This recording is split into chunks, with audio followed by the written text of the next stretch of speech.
Défendre la vie privée a un coût, et ce coût est énorme. Les détracteurs des monnaies numériques font semblant de ne pas voir que la planète paie le prix du monde électronique. Nos actions virtuelles impriment sur le réel une marque indélébile, celle de la pollution numérique. Et je ne parle pas que de mon programme. Une part non négligeable de nos existences se déroule en ligne. Le Bitcoin est aussi utile, voire davantage que les réseaux sociaux ou les plateformes de streaming. Et il est là pour rester. Cherchons à l'améliorer.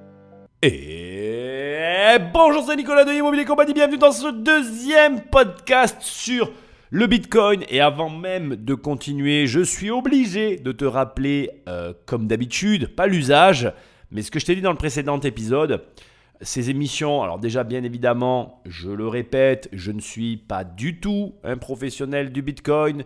Ça n'est pas mon domaine. J'ai fait des recherches comme je fais des recherches sur de nombreux sujets sur ces podcasts. Si tu me suis, tu es au courant. Et deuxièmement, c'est vraiment important, ces émissions ne sont pas faites pour t'inciter à acheter du Bitcoin ou de la crypto-monnaie.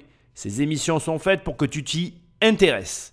Et l'objectif qu'il y a derrière tout ça, c'est d'explorer d'autres pistes. Quand on est investisseur et qu'on a de l'argent, généralement, et c'est un sujet intéressant que je vais commencer à traiter directement avec cette introduction, on a de l'argent et quand on a de l'argent, qui a de l'excédent en fin d'année, il faut en faire quelque chose.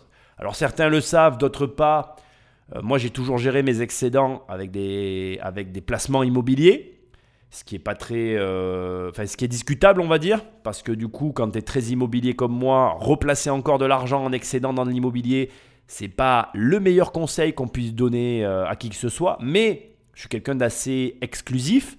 En tout cas, ma réflexion vis-à-vis des placements, vis-à-vis de ce qu'on fait de son argent, c'est de toujours mettre son argent dans quelque chose que l'on comprend, pour lequel on a un attrait et avec lequel on a une affinité. Alors forcément, pour faire un parallèle avec le Bitcoin, avec tout ce qu'il va être coin de manière générale sur Internet, alors je ne sais pas si ça se dit ce que je viens de dire, mais tout ce qui est crypto-monnaie, on va plutôt employer ce terme-là qui est plus générique, il faut, à mon humble avis, avoir les connaissances de base que tu auras vues déjà dans le précédent épisode de ce podcast, celles qu'on va encore voir ici, qui vont te donner normalement, à mon sens, les bases de la compréhension qu'il y a cachée derrière tout ça, et de la réflexion. Mais derrière, il y a un élément essentiel pour moi que je veux te préciser qui est important.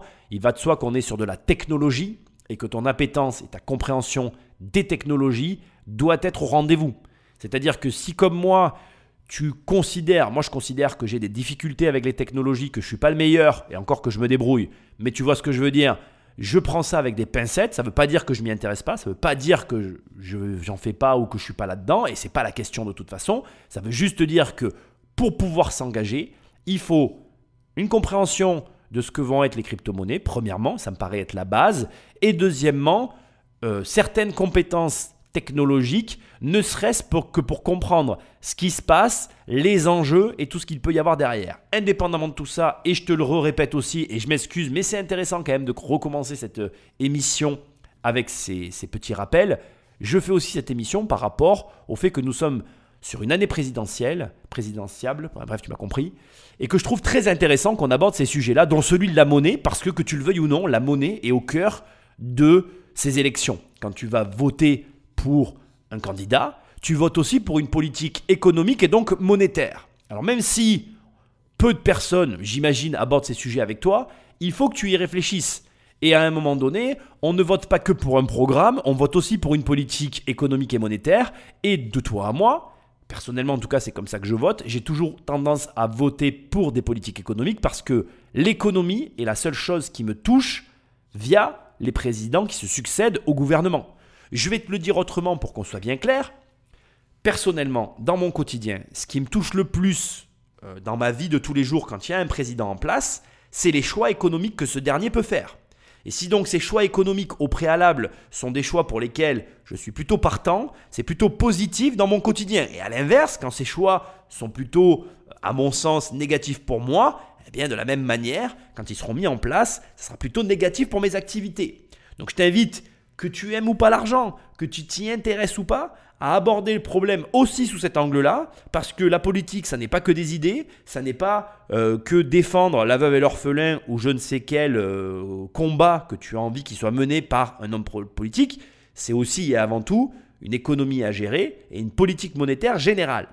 Alors le meilleur exemple pour parler de ça, c'est bien évidemment l'entrée dans l'euro. On avait tous voté non et on nous a imposé l'euro, ce qui est pour moi a été clairement, je ne vais pas te mentir, je fais partie de ceux qui ont voté non et depuis ce jour-là, j'ai arrêté de croire en la politique. Tu vois, c'est comme les apôtres, quand ils ont vu Jésus ressusciter, ils ont commencé à croire en Jésus ou en Dieu, j'en sais rien. J'étais pas là. Mais moi, en tout cas, ce qui me concerne par rapport à la politique, j'ai fait un parallèle avec la religion, les deux trucs dont il ne faut jamais parler. Mais en ce qui me concerne, le jour où la France a contraint son peuple à faire une chose pour laquelle le peuple avait voté non, à partir de ce jour-là, la politique n'existe plus pour moi. Pour autant, et je veux quand même que tu l'entendes, c'est très important de t'intéresser à tout ça, parce que tu y crois ou que tu y crois pas, la politique fait partie de ton quotidien. Et je vais même aller au-delà de tout ça. Je me veux apolitique, je me veux sans étiquette politique, je me veux ne pas soutenir quoi que ce soit, je me veux ne pas vouloir en parler. Et la vérité, c'est que toi, moi, nous tous, autant que nous sommes politisés. C'est-à-dire que même ce que je fais là, c'est de la politique parce que quelque part, dès l'instant que tu vas soutenir par exemple les crypto-monnaies, c'est un très bon exemple pour nous recentrer sur ce qui nous relie ici, eh bien les crypto-monnaies en soi, c'est un mouvement politique. Puisque ça vient d'un mouvement anarchique, punk, avec une forte empreinte de liberté, une forte volonté de libérer le peuple de la monnaie. Donc tu vois bien qu'il y a de la politique derrière. Et donc tout ça, c'est très important de le prendre en considération dans tes réflexions, dans ta vision globale politique que tu vas avoir, parce que cette année, tu vas voter. Que tu le veuilles ou non, tu vas voter. Et même si tu ne votes pas, en ne votant pas, tu donnes tes voix à quelqu'un. Et c'est bien d'ailleurs le fond du problème. Mais là aussi, on ne va pas parler de ça ici, mais tu m'as compris. Et que pour moi, dans ce cas-là, pour moi, ce qui est important, c'est que tu prennes toute la mesure de tout ce qu'il peut y avoir. Et pour moi, le Bitcoin aujourd'hui, les émissions que je suis en train de faire sur ce sujet que je n'ai jamais couvert, dont je n'ai jamais parlé, me donnent un petit peu l'excuse et le prétexte de parler d'un sujet tellement peu abordé qui est celui de la monnaie, qui est un vrai sujet de fond sur lequel tout le monde devrait avoir des réflexions. Sans plus de transition, je vais te rappeler l'usage. Prends le téléphone d'un ami et abonne-le sauvagement à cette émission. Émission qui aura eu la plus grande intro ever que j'ai jamais fait. Et au passage, tant que tu es sur une application, laisse-moi des étoiles et un commentaire. C'est ce qui récompense mon travail, c'est ce qui m'aide le mieux à me référencer. C'est comme ça que les podcasts se font connaître. Et je dois te remercier parce qu'on est de plus en plus nombreux et ça me fait chaud au cœur. Sache que ces émissions m'aident autant à moi qu'à toi qu'à moi, qu'on est une famille et que la famille des investisseurs, on se soutient. Ce qui compte pour moi, c'est que tu investisses, peu importe par qui, peu importe comment. Ce qui est important, c'est que tu passes à l'action. Et attention, je le précise, ici, je ne t'incite pas à investir dans les crypto-monnaies, je t'incite à investir tout court. Je te le rappelle, je le dis tout le temps, mais la meilleure de tes dépenses sera toujours pire que le pire de tes investissements. Rappelle-toi de cette phrase, elle fait plaisir. Allez, sinon, tu vas sur immobiliercompagnie.com, dans l'onglet programme. Il y a un programme, tu cliques et on travaille ensemble. Je t'aide à avoir 1 million, je t'aide à avoir 10 millions. C'est toi qui choisis. Sinon, tu vas toujours sur immobiliercompagnie.com, dans l'onglet livres. Il y a des livres, tu cliques et tu les reçois chez toi. Ou alors, toujours dans l'onglet livres, tu peux aller télécharger les 100 premières pages de mon livre « Devenir riche sans argent ». C'est le livre qui raconte mon histoire et comment je suis passé finalement d'un état de dette à un état plus confortable. Allez, on est parti. On va prendre la suite de la précédente émission. Comme tu l'as entendu, malgré que l'intro ait été très longue, on a réintroduit cette émission en rappelant qu'il y avait des détracteurs au Bitcoin, en rappelant que le Bitcoin était polluant. J'aimerais te préciser et te rappeler que de mon point de vue, le Bitcoin est polluant comme une voiture électrique. Donc là, il va y avoir des gens qui vont écouter cette émission et qui vont me dire « Oui, mais les voitures électriques, Nicolas, ça pollue !» Sur la durée, c'est pas vrai.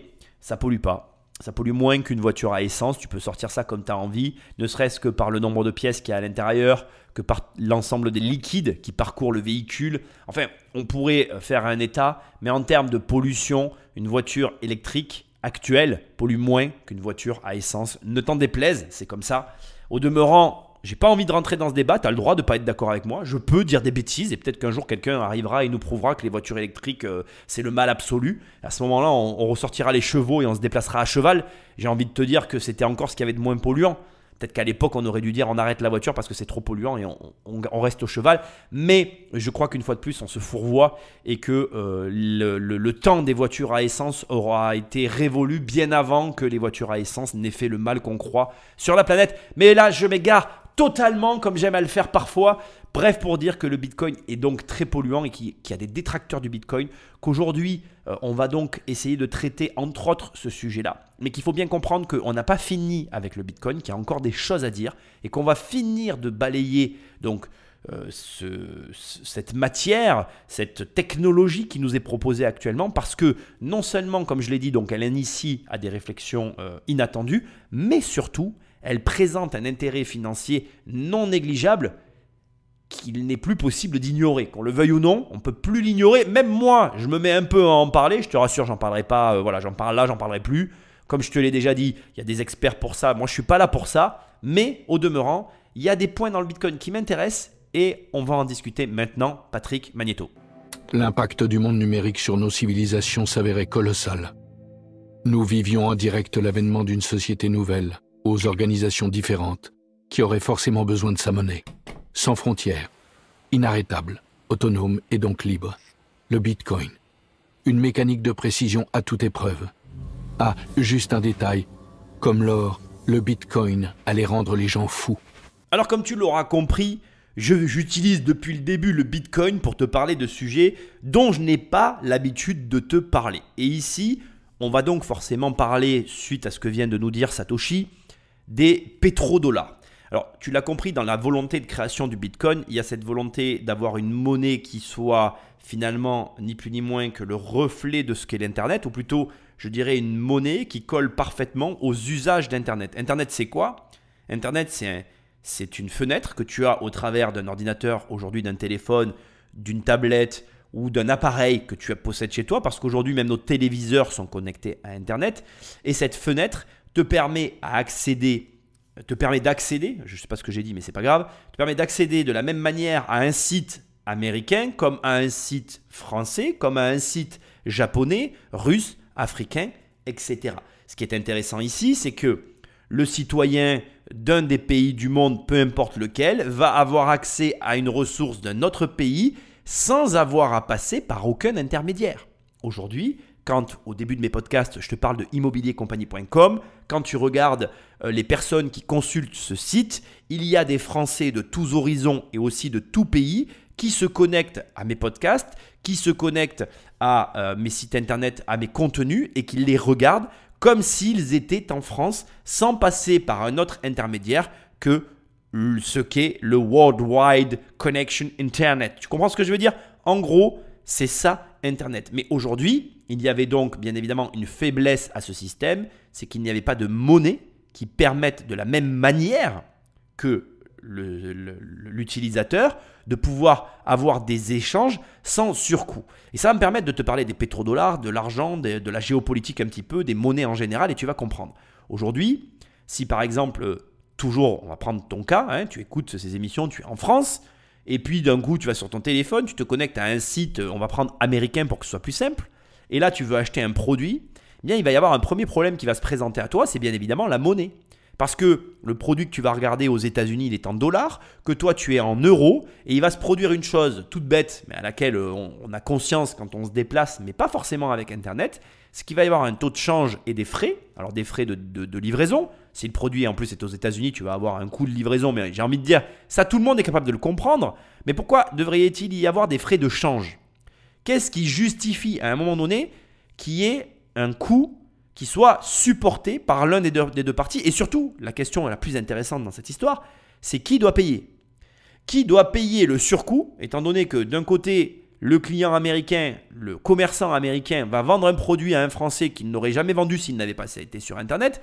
Pourquoi le client devrait surpayer le surcoût? Ou alors, à l'inverse, pourquoi ça serait le commerçant? Je n'ai pas la réponse à la question et je ne suis pas là pour l'avoir. Mais je suis là pour t'amener maintenant sur une autre réflexion qui est initié par la monnaie, c'est les pétrodollars et la théorie, enfin, ce n'est pas une théorie, hein, mais la guerre économique qui est liée derrière tout ça. Alors, je vais t'expliquer, tu vas comprendre parce que je pense que vraiment, là, j'ai une opportunité que je ne peux pas lâcher de te faire comprendre quelque chose il est peut-être possible que tu n'y aies jamais pensé. Alors là, ça serait vraiment super parce que du coup, ces émissions, elles ont un intérêt vraiment qui va au-delà simplement de l'investisseur, mais de faire comprendre des choses du quotidien. Alors déjà, il faut que tu saches une chose qui est très importante. Il y a une relation qui est établie entre le pétrole et le dollar. Alors cette relation, elle existe depuis les années 70, puisqu'on a fait du dollar américain la monnaie de référence pour les échanges commerciaux des hydrocarbures. Ça fait maintenant quelques années, et entre autres la création de l'euro et la volonté, d'ailleurs j'en ai parlé tout à l'heure dans l'émission quand je te disais que je ne croyais plus à la politique depuis qu'on nous a obligés à rentrer dans l'Europe. Maintenant c'est intéressant de te donner le contre-argumentaire, c'est-à-dire que l'Europe elle a été créée pour essayer de proposer un contre-pouvoir, de la même manière que le Bitcoin a été créé pour proposer un contre-pouvoir aussi aux monnaies étatiques. Eh bien, l'euro a été créé pour justement essayer de concurrencer le dollar sur par exemple ce type de transaction, puisqu'aujourd'hui, si tu veux acheter du pétrole sur les échanges commerciaux internationaux d'hydrocarbures, tu vas devoir payer tes barils en dollars. Et c'est comme ça que c'est réglementé, point à la ligne. Et tu vas voir, ça implique pas mal de choses. Pour commencer, il y a une chose que je veux t'apprendre et qui est très très intéressante ici, c'est que on peut remarquer depuis, on va dire, les années 2000, depuis la création finalement de l'Europe en tant que puissance économique, que le prix du pétrole a tendance à augmenter lorsque le dollar est moins fort que l'euro.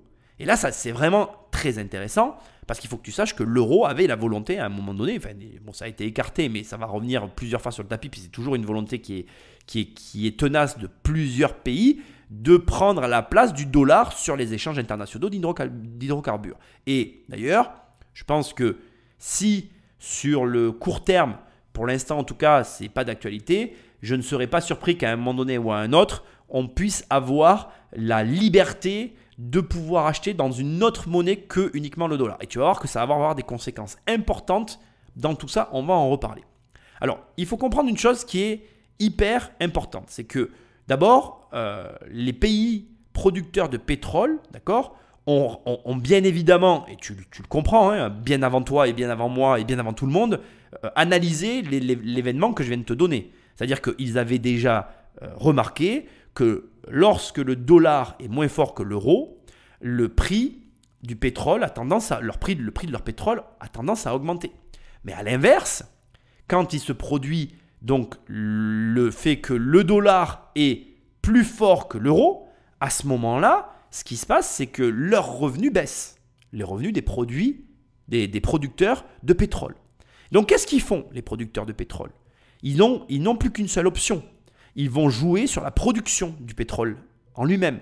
C'est-à-dire que pour venir compenser la perte de revenus, si le ratio euro-dollar est en faveur du dollar, pour influencer finalement le cours de leur pétrole, ils vont moins produire, produisant donc de la rareté faisant mécaniquement augmenter le prix de la valeur de leur baril et permettant de compenser leurs pertes. Alors, pourquoi je te parle de tout ça ? Pourquoi je te parle de ces histoires de pétrole et qu'est-ce que ça a à voir avec le Bitcoin ? Le Bitcoin, tu vas comprendre, on le met dans un coin, on va y revenir tout à l'heure. On va revenir, tu vas tout comprendre. Maintenant, tu vas bien essayer de comprendre ce que je vais t'expliquer parce que c'est là que ça devient très important. Il faut que tu comprennes une chose. C'est que qui, à ton avis, aujourd'hui, tire le plus gros avantage de cette situation ? Pourquoi en 2005, il y a eu un ouvrage qui a été écrit qui s'appelle, d'ailleurs ça t'intéresse, Petrodollar Warfare, donc war comme la guerre, fair, donc équitable, Petrodollar Warfare en 2005, qui a été écrit par William R. Clark, que je t'incite à lire si tu t'intéresses à tout ça, qui a déclaré qu'en réalité il y avait une guerre économique derrière le pétrodollar, parce qu'en réalité ce sont les Américains qui tirent le plus profit de cette situation dominante. Je vais t'expliquer, ça va être très clair, tu vas comprendre. Le pétrodollar amène quoi comme avantage ? Déjà, premièrement, les Américains n'ont pas de soucis à se faire par rapport à finalement le rapport qu'ils ont avec le pétrole. Pourquoi ? Parce que comme le pétrole est échangé dans leur monnaie, il n'y a pas de change, il n'y a pas de surcoût pour eux de change au travers des transactions qui peuvent être faites autour de l'hydrocarbure. Ça veut dire quoi ? Ça veut dire que toi, quand par exemple l'Europe achète du pétrole pour que tu puisses en mettre dans ta bagnole, il y a à un moment donné un surcoût qui est généré automatique qui va se faire de la bascule du dollar en euros et que nous supportons. Ce surcoût, nous le supportons. Pourquoi ? Parce que dans les années 70, on a décidé que c'était le dollar qui serait la monnaie référence pour le pétrole. Donc c'est un avantage déjà assez important puisqu'on parle d'un avantage financier qui est lié à des échanges internationaux. On est d'accord. Mais attends, c'est pas terminé. C'est pas terminé. Maintenant, il y a autre chose qui s'ajoute à ça. C'est que les pays producteurs, tu es d'accord avec moi, ils vendent en dollars. Et qu'est-ce qui se passe quand ils vendent en dollars? Il se passe la même chose pour eux que pour tous les acheteurs de la place. C'est-à-dire que quand ils veulent reconvertir leurs dollars dans la monnaie de leur pays, alors là, je fais entre autres allusion aux pays du Moyen-Orient, eh bien, il y a du change qui s'applique et ils perdent de l'argent. Ce qui fait que les pays du Moyen-Orient, qu'est-ce qu'ils font? Il y a une partie de leurs recettes qu'ils vont réinvestir dans les bons du trésor américain. Ce qui veut dire qu'en réalité, d'une manière tout à fait… Alors, on peut dire que c'est intentionnel ou pas. Je ne vais pas rentrer dans ce délire. C'est des réflexions qu'on pourrait avoir. Mais moi, je pense que c'est inattendu, mais que ça s'est fait comme ça. Et c'est à peu près logique. Je veux dire, toi, tu es investisseur, je suis investisseur. Imaginons que demain, tu gagnes de l'argent en dollars.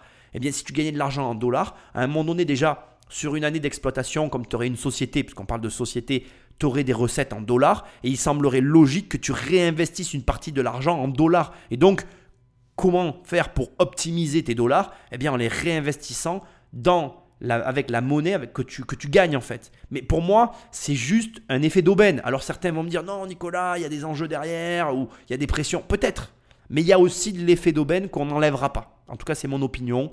Je la mets ici.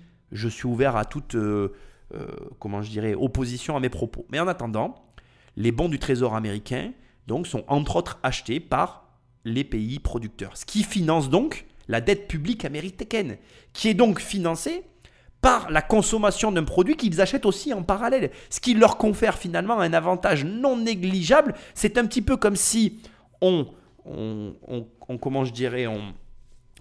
dans le Bitcoin, on tokenisait. Non, je rigole. Ça serait trop gros de dire ça ici. Ça ferait genre le mec est un expert, c'est pas vrai. Non.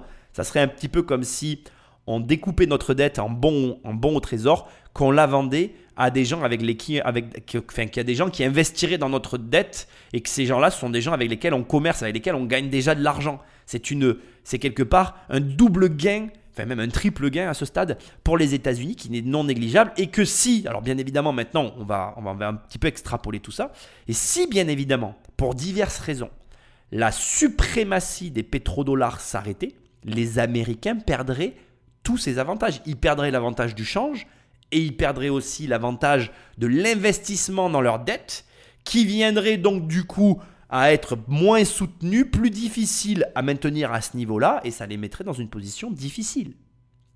Ce qui nous amène à une théorie que j'aimerais très humblement mettre sur le tapis, puisqu'aujourd'hui, comme tu l'imagines, il y a énormément d'enjeux derrière tous ces échanges. C'est normal, puisque tu comprends très bien maintenant que géopolitiquement, les pays qui arriveraient à détrôner le dollar, prendre sa place, un petit peu comme dans Game of Thrones, tu vois, ou tout simplement, sans même espérer détrôner le dollar, parce que ça serait utopique, je pense, que c'est pour ça qu'on parle d'ailleurs d'une guerre, hein, c'est une guerre économique par le pétrodollar, parce qu'il y a un enjeu très fort pour le pays qui arriverait à prendre la place. Les Américains ne se laisseront jamais faire, ça me paraît logique. Bref, imaginons que sans aller jusqu'à dire que quelqu'un prenne la place, mais que à l'inverse, on ait soit la possibilité de choisir de la devise que l'on souhaite pour effectuer ces transactions. Ce qui fait qu'on se retrouverait du coup avec des pays producteurs qui produiraient en fait dans des monnaies fiduciaires d'autres origines que le dollar et qui du coup investiraient dans d'autres pays.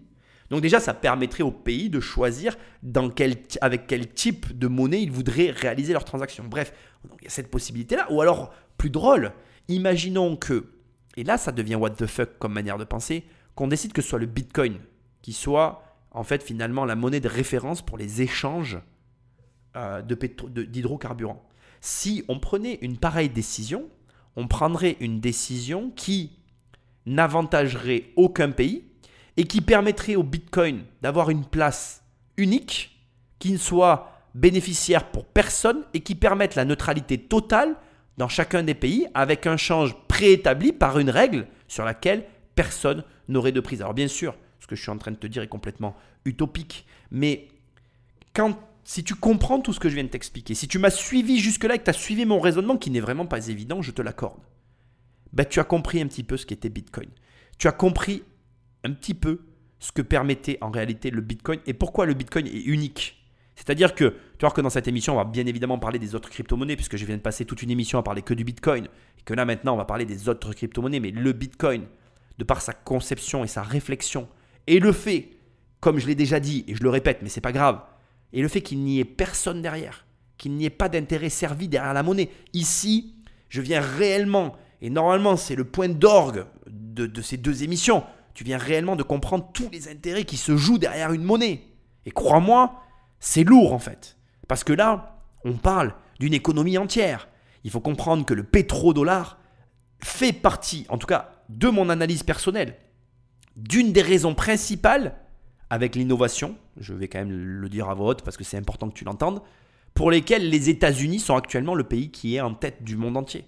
Pourquoi les États-Unis ont l'hégémonie sur le monde et sont loin devant tout le monde?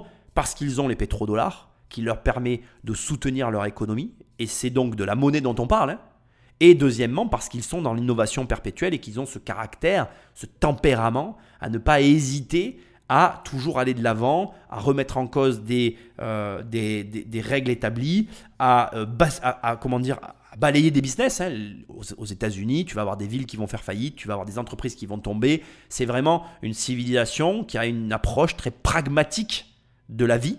Et un pragmatisme qui fait même un peu peur extérieurement parce que c'est assez rude, mais c'est cette difficulté, c'est cette rudesse qui leur permet d'avoir le statut qu'ils ont. Mais les pétrodollars sont pour moi parmi, alors il y a encore d'autres raisons, hein, il y aurait aussi l'économie de guerre américaine, je parle bien évidemment de l'armée américaine hein, quand je parle comme ça, mais on ne va pas parler de ça ici. Il y a d'autres raisons qui font que les États-Unis sont ce qu'ils sont, mais pour moi les pétrodollars sont l'une des raisons principales. Et je suis obligé ici d'insister sur ce point-là, c'est une force économique, c'est grâce à une politique monétaire générale. Et je vais même aller plus loin que ça. Je pense que si la Fed c'est la banque centrale américaine, je pense que si la Fed peut se permettre de faire autant n'importe quoi, parce qu'il faut dire que la Fed, en termes de politique monétaire, elle a vraiment fait à des moments n'importe quoi, elle a joué aux apprentis sorciers en imprimant des billets à outrance, tout le monde le sait. Mais si la Fed peut se permettre autant de largesse, c'est aussi grâce au pétrodollar. Et si tu comprends bien tout ce que je t'ai expliqué, là, tu dois vraiment bien comprendre la force du Bitcoin. Le Bitcoin, c'est réellement en fait une matière, un produit, une technologie neutre, au sens dans lequel la monnaie aurait dû être au départ. C'est ce que les États auraient dû être capables de produire s'ils avaient, un tant soit peu, agi dans l'intérêt du peuple. Bon après, je m'arrête là, parce que j'ai assez débordé, je pense que c'était clair.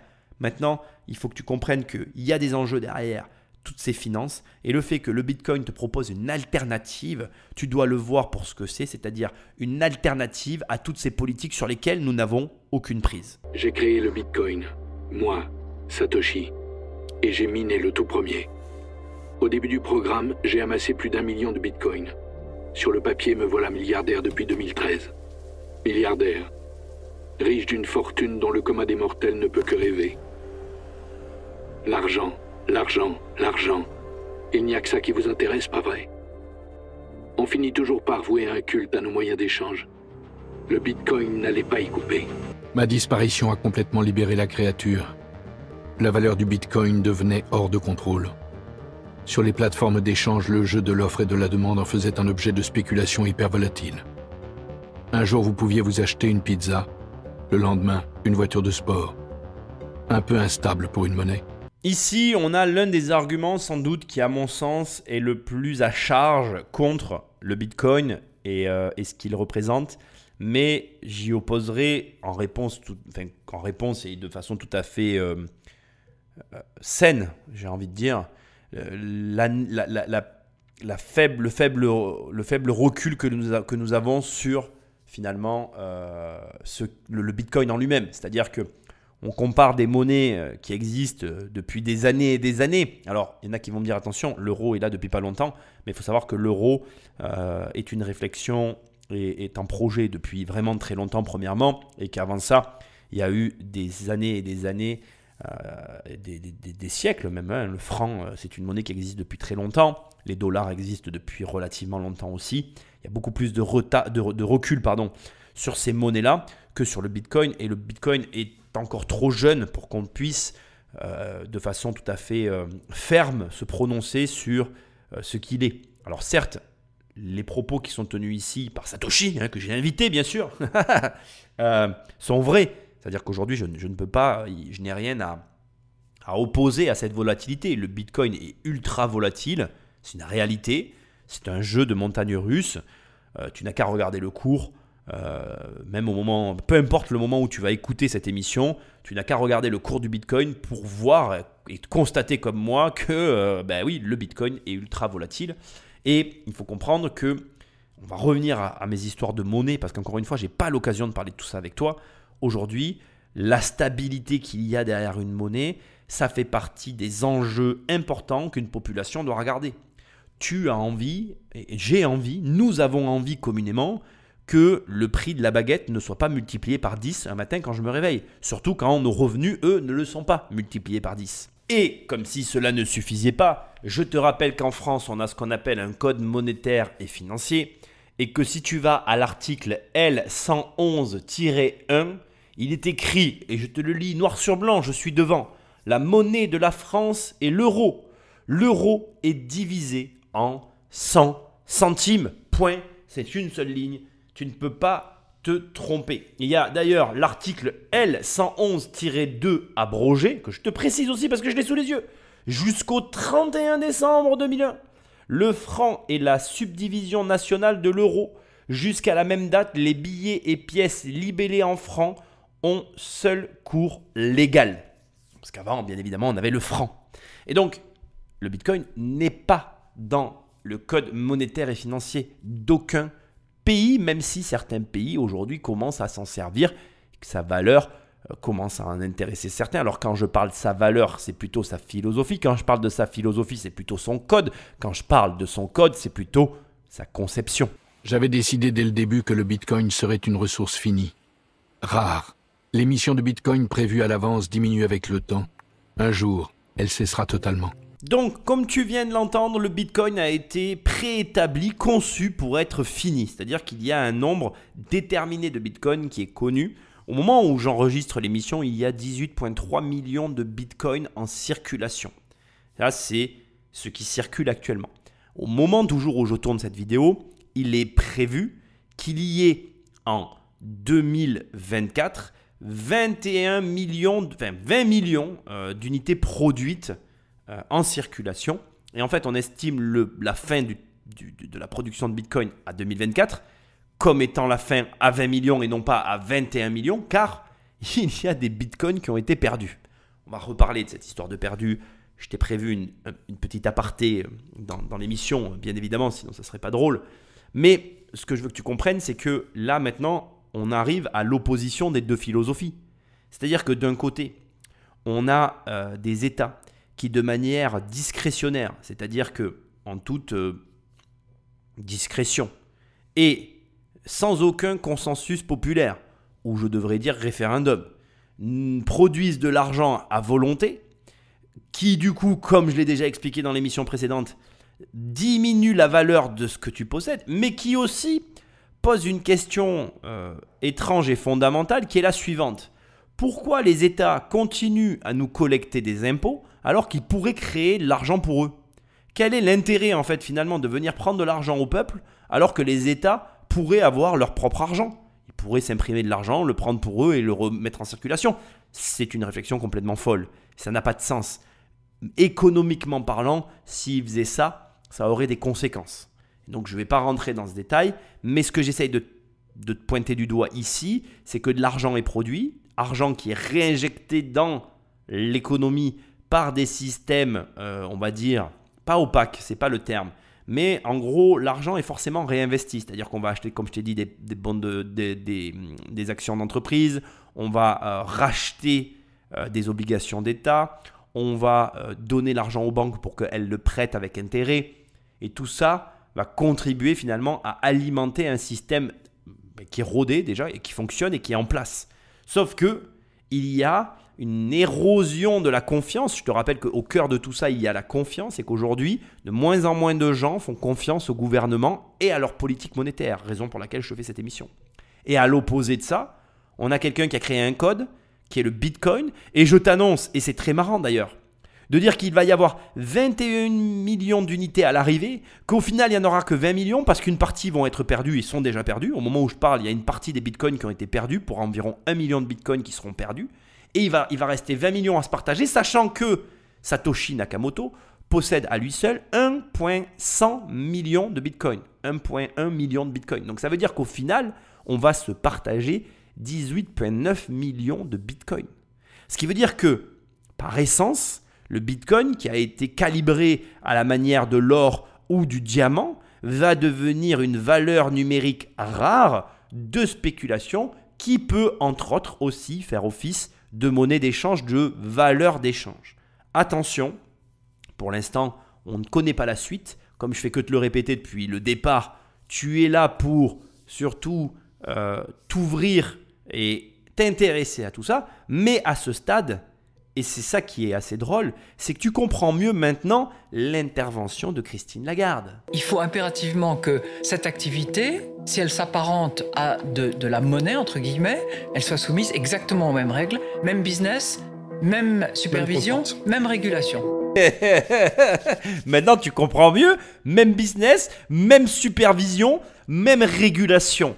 Est-ce que maintenant, cet extrait que je te repasse, et je t'avais dit que je te le repasserai, est-ce qu'il n'a pas la même saveur? Il n'est pas différent du début? Est-ce que c'est pas rigolo maintenant, après tout ce que je t'ai expliqué sur les pétrodollars, le bitcoin, la philosophie, etc., ça n'a pas la même goût? Attends, on le remet encore une fois. Il faut impérativement que cette activité, si elle s'apparente à de la monnaie, entre guillemets, elle soit soumise exactement aux mêmes règles, même business, même supervision, même régulation.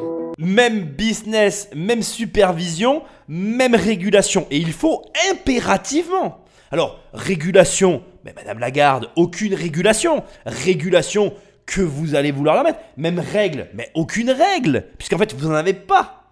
Donc en fait, vous demandez quoi en fait? C'est un non-sens cette phrase. En réalité, est-ce que maintenant tu perçois l'énergie que met le système pour te faire croire qu'il y a un système? Est-ce que tu arrives à détecter maintenant dans ce genre d'allégations tenues par une Jean-Françoise, parce qu'on est avec une Jean-Françoise, ça reste pour moi, bon voilà, je ne connais pas Madame Lagarde précisément, mais elle est pour moi du même acabit. Et au demeurant, à l'arrivée, on peut nous laisser entendre qu'il y a de la régulation, qu'il y a des règles, qu'il doit y avoir du coup une supervision de ces mots à elle. Mais pour aller dans quelle direction? Dans quel but? Parce qu'encore une fois, il faut que tu comprennes bien ce qu'il y a derrière l'argent. Et comme là maintenant, à ce stade, je sais que tu commences à le comprendre, les enjeux qu'il peut y avoir, tu comprends bien que à qui tu vas vouloir confier. Et c'est ça la question qu'il faut que tu te poses. C'est sérieux ce que on est en train de faire. Hein. C'est un vrai travail que je fais avec toi et dont j'espère que tu vas ressortir différent.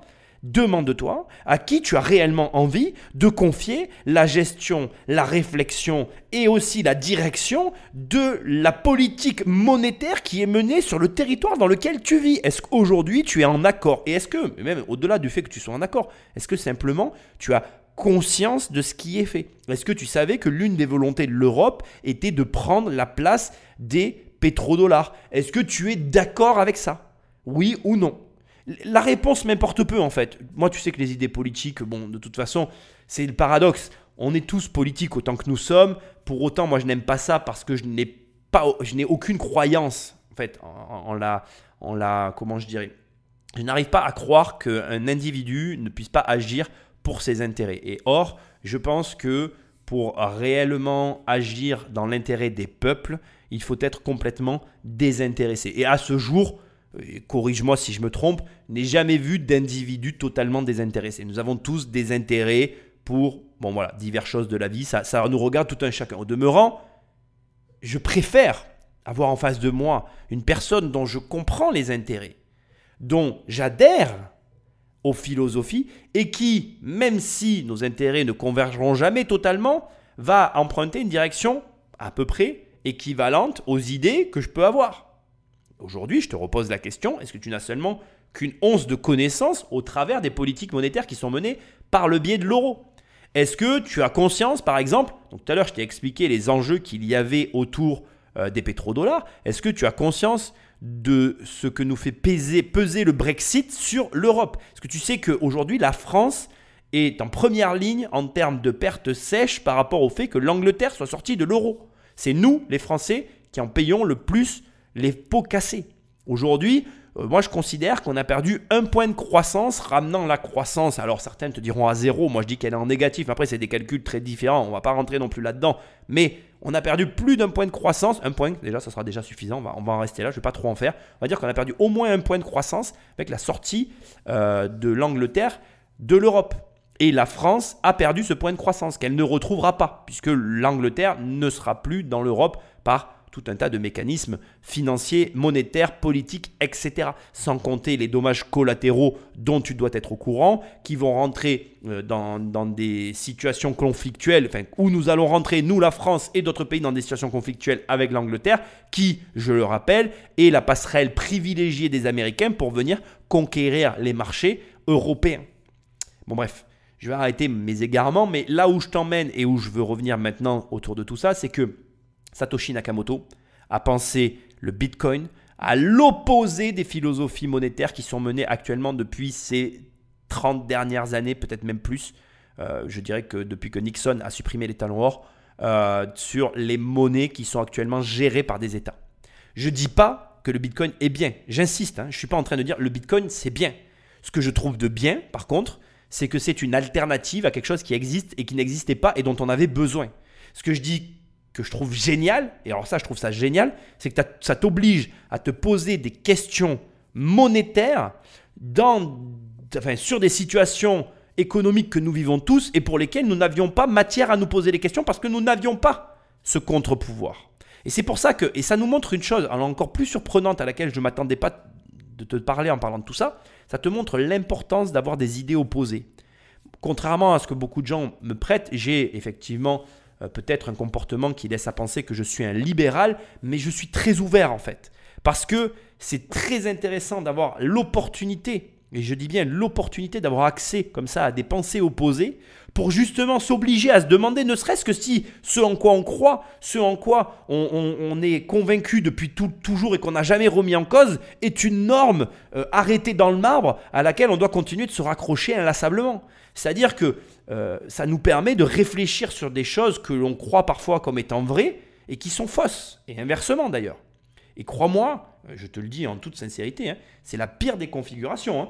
De croire d'une chose qu'elle est vraie alors qu'en réalité elle est fausse, c'est la pire des configurations, mais de loin. C'est vraiment ce que je ne souhaite, mais alors à personne. Donc, restons concentrés. Revenons au sujet de départ.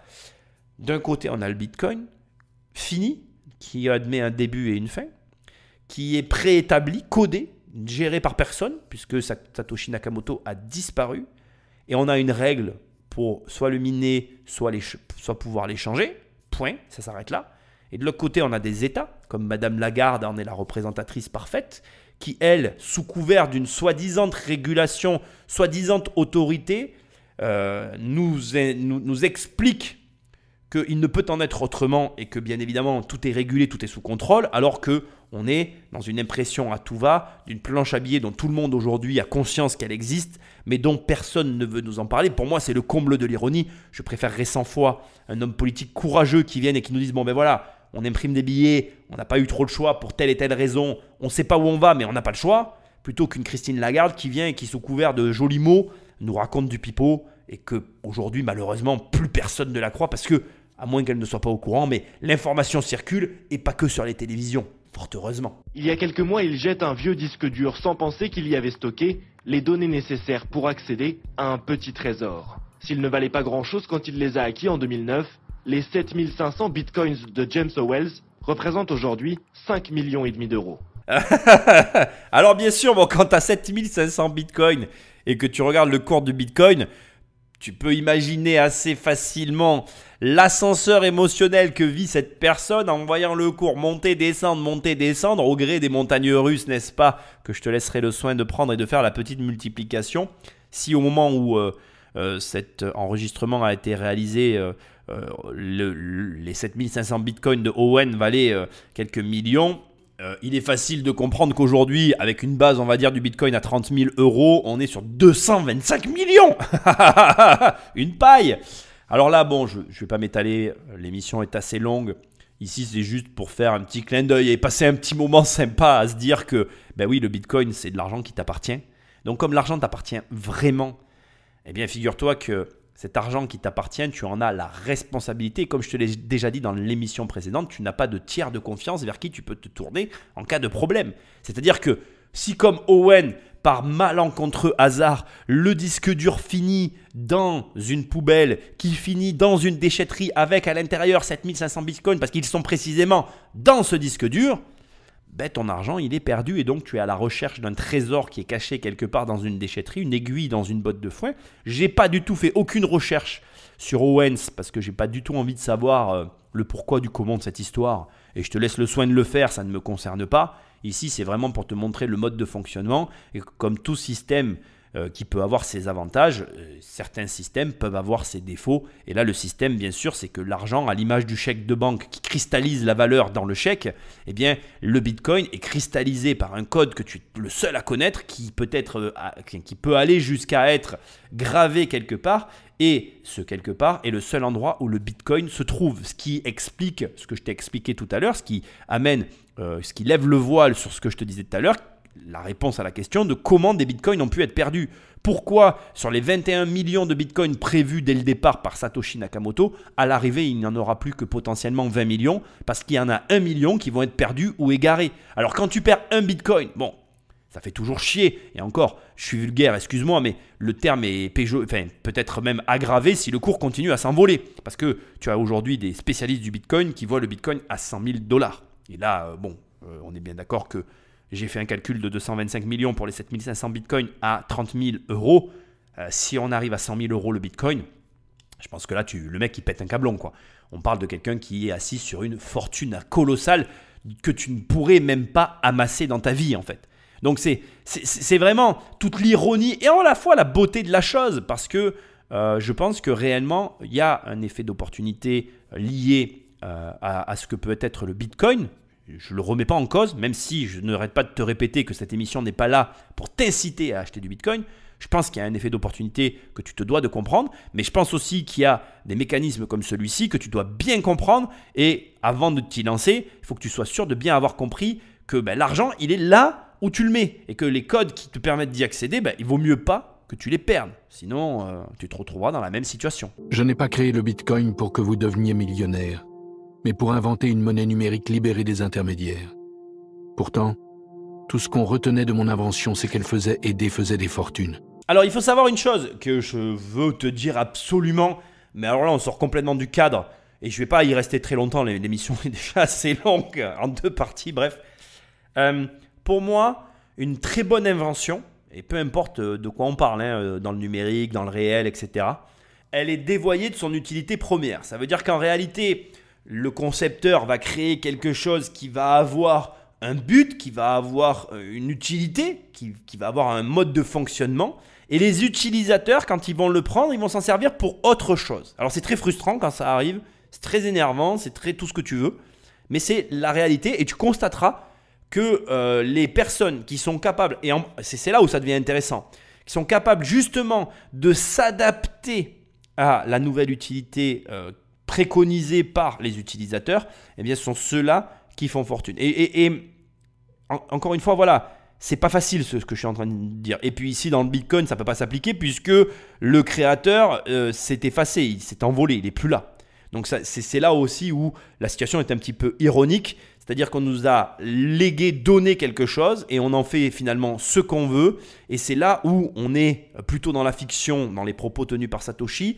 C'est que peut-être que ce n'est pas ce qu'il voulait au départ, mais c'est ce qu'on va en faire à l'arrivée. Et d'ailleurs, je ne vais pas te mentir, c'est ce en quoi d'ailleurs, à mon sens, le Bitcoin est décevant, c'est qu'on t'a donné ici un outil d'anarchie, ou en tout cas de défiance, mais même, je vais aller au-delà de ça, un outil qui pourrait te permettre de te libérer des États, et on s'en sert pour spéculer. Va savoir, Brigitte, qu'est-ce que tu veux que je te dise? C'est comme ça, hein? Allez, Patrick Magnéto. Riche en bitcoin, riche de ma propre monnaie. Une fortune dont je ne pouvais pas profiter sous peine de détruire la confiance que j'avais mis tant de temps, tant d'énergie à construire. Ce million me brûlait les doigts.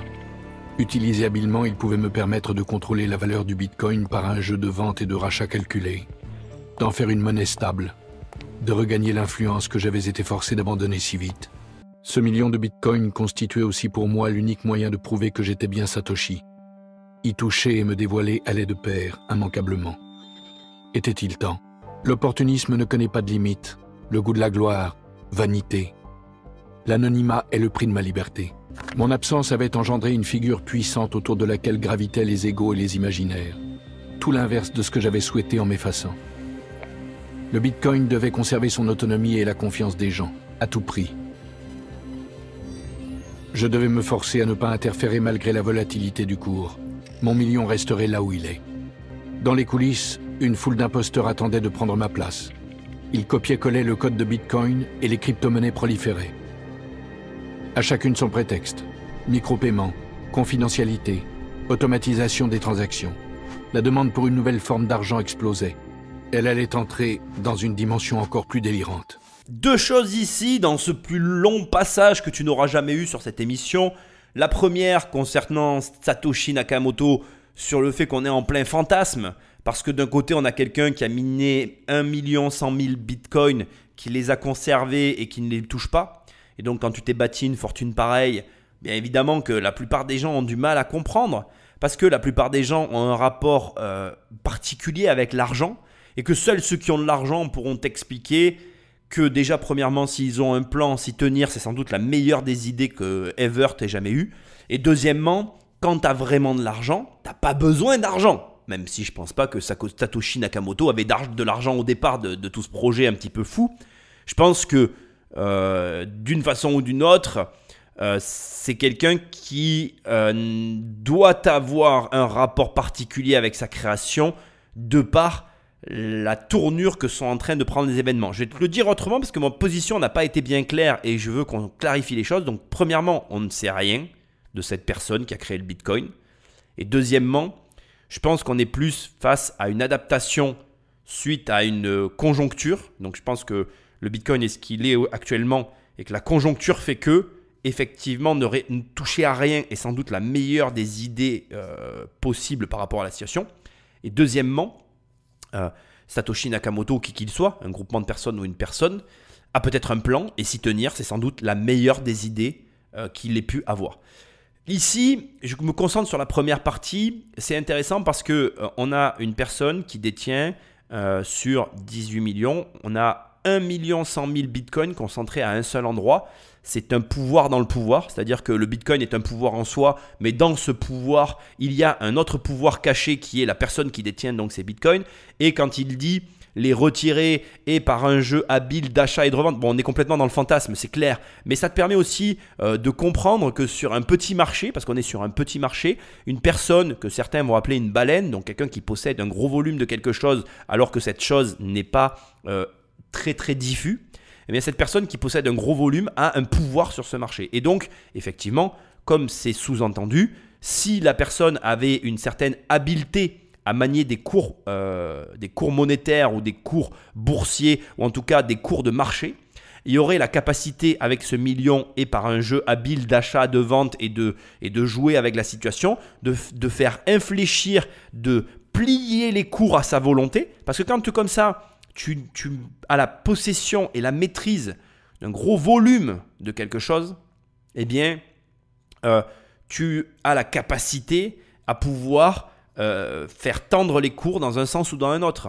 Et il n'y a que les personnes qui sont éclairées qui vont peut-être comprendre ce que je suis en train d'expliquer. En gros, tu dois te rappeler de l'exemple que je t'ai évoqué dans l'épisode précédent concernant la pizza.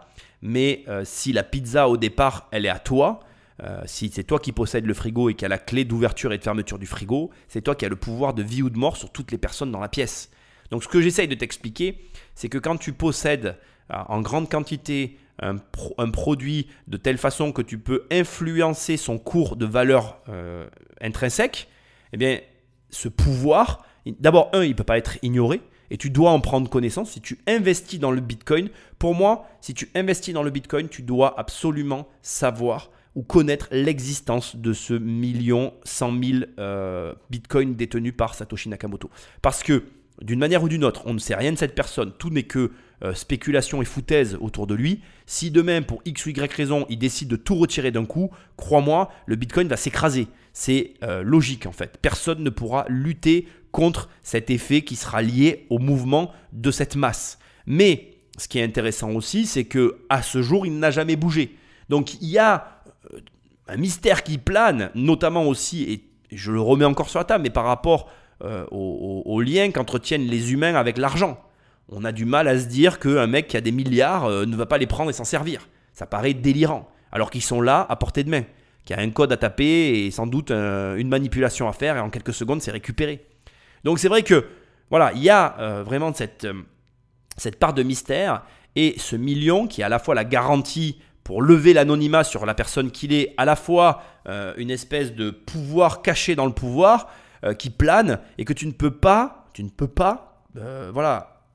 ignorer son existence.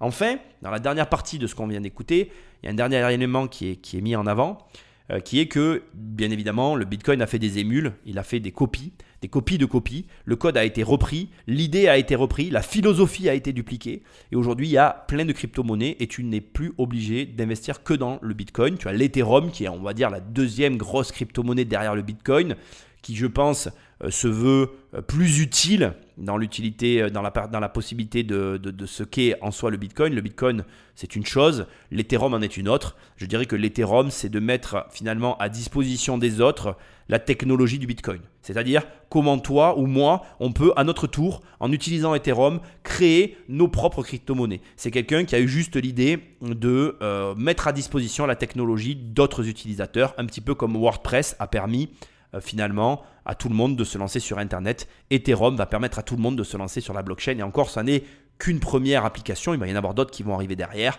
Je ne vais pas rentrer dans le détail. Je te rassure, je n'ai pas fait de recherche sur Ethereum. Simplement, ce que je veux dire, c'est que derrière Ethereum, il y a quelqu'un. Derrière toutes les autres crypto-monnaies, il y a quelqu'un. Et que seul le Bitcoin possède l'ensemble des caractéristiques que tu auras retrouvées dans ce podcast. Ce qui fait, à mon sens, que le Bitcoin est unique. Et ce qui fait que, à mon sens, le Bitcoin restera toujours le Bitcoin. C'est mon analyse, ma vision des choses, ce que je suis en train de te dévoiler ici. Je peux encore une fois avoir tort, mais pour moi, ça ne veut pas dire que le Bitcoin ne sera pas écrasé, remplacé, détruit, peut-être. On est à l'abri de rien par rapport à tout ça. Mais je pense que le Bitcoin est unique par rapport à tout ce qu'il y a autour. Sa création, le fait qu'il y ait ce 1 100 000 bitcoins qui appartiennent à quelqu'un, on ne sait pas à qui, le fait que le code soit ouvert à tous et qu'il soit utilisé par les utilisateurs de la blockchain, mais qu'il soit libre sans aucune personne derrière.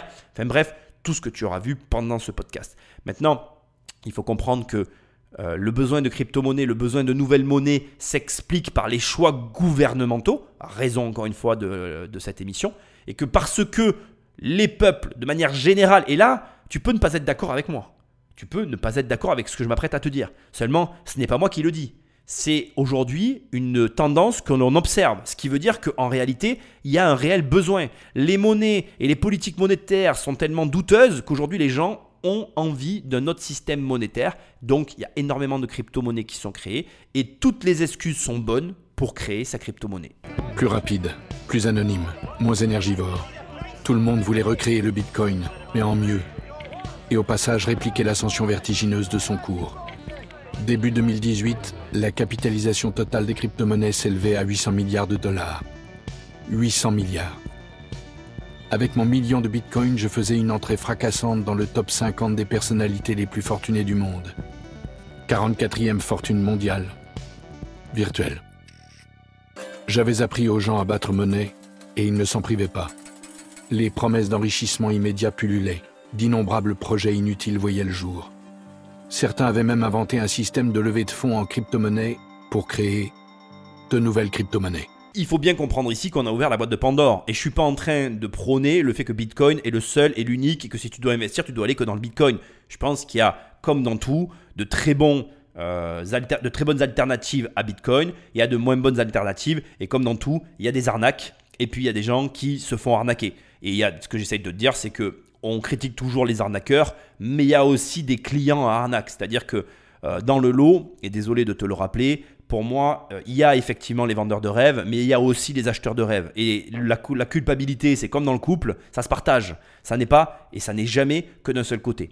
Au demeurant, on va revenir au sujet qui nous intéresse. Maintenant, bien évidemment, l'ensemble des crypto-monnaies qui sont créées. Et je voudrais attirer ton attention sur un point très intéressant qui est la nature humaine et qui est quelque part notre égocentrisme et aussi notre cupidité mélangée avec l'égocentrisme qui fait que nous sommes ce que nous sommes et qui fait que aussi, donc, au lieu de trouver des personnes qui soient, suffisamment concernées par le Bitcoin pour chercher à l'améliorer, tu as des personnes, comme toujours, qui pensent pouvoir faire mieux que les autres et qui vont préférer faire leur propre projet. Je n'ai pas de jugement. Moi, j'ai tendance à être un petit peu, et c'est mon défaut comme ça, c'est-à-dire que je préfère mener mes propres projets que me joindre au projet des autres. C'est un problème de personnalité. Je n'ai pas d'avis là-dessus.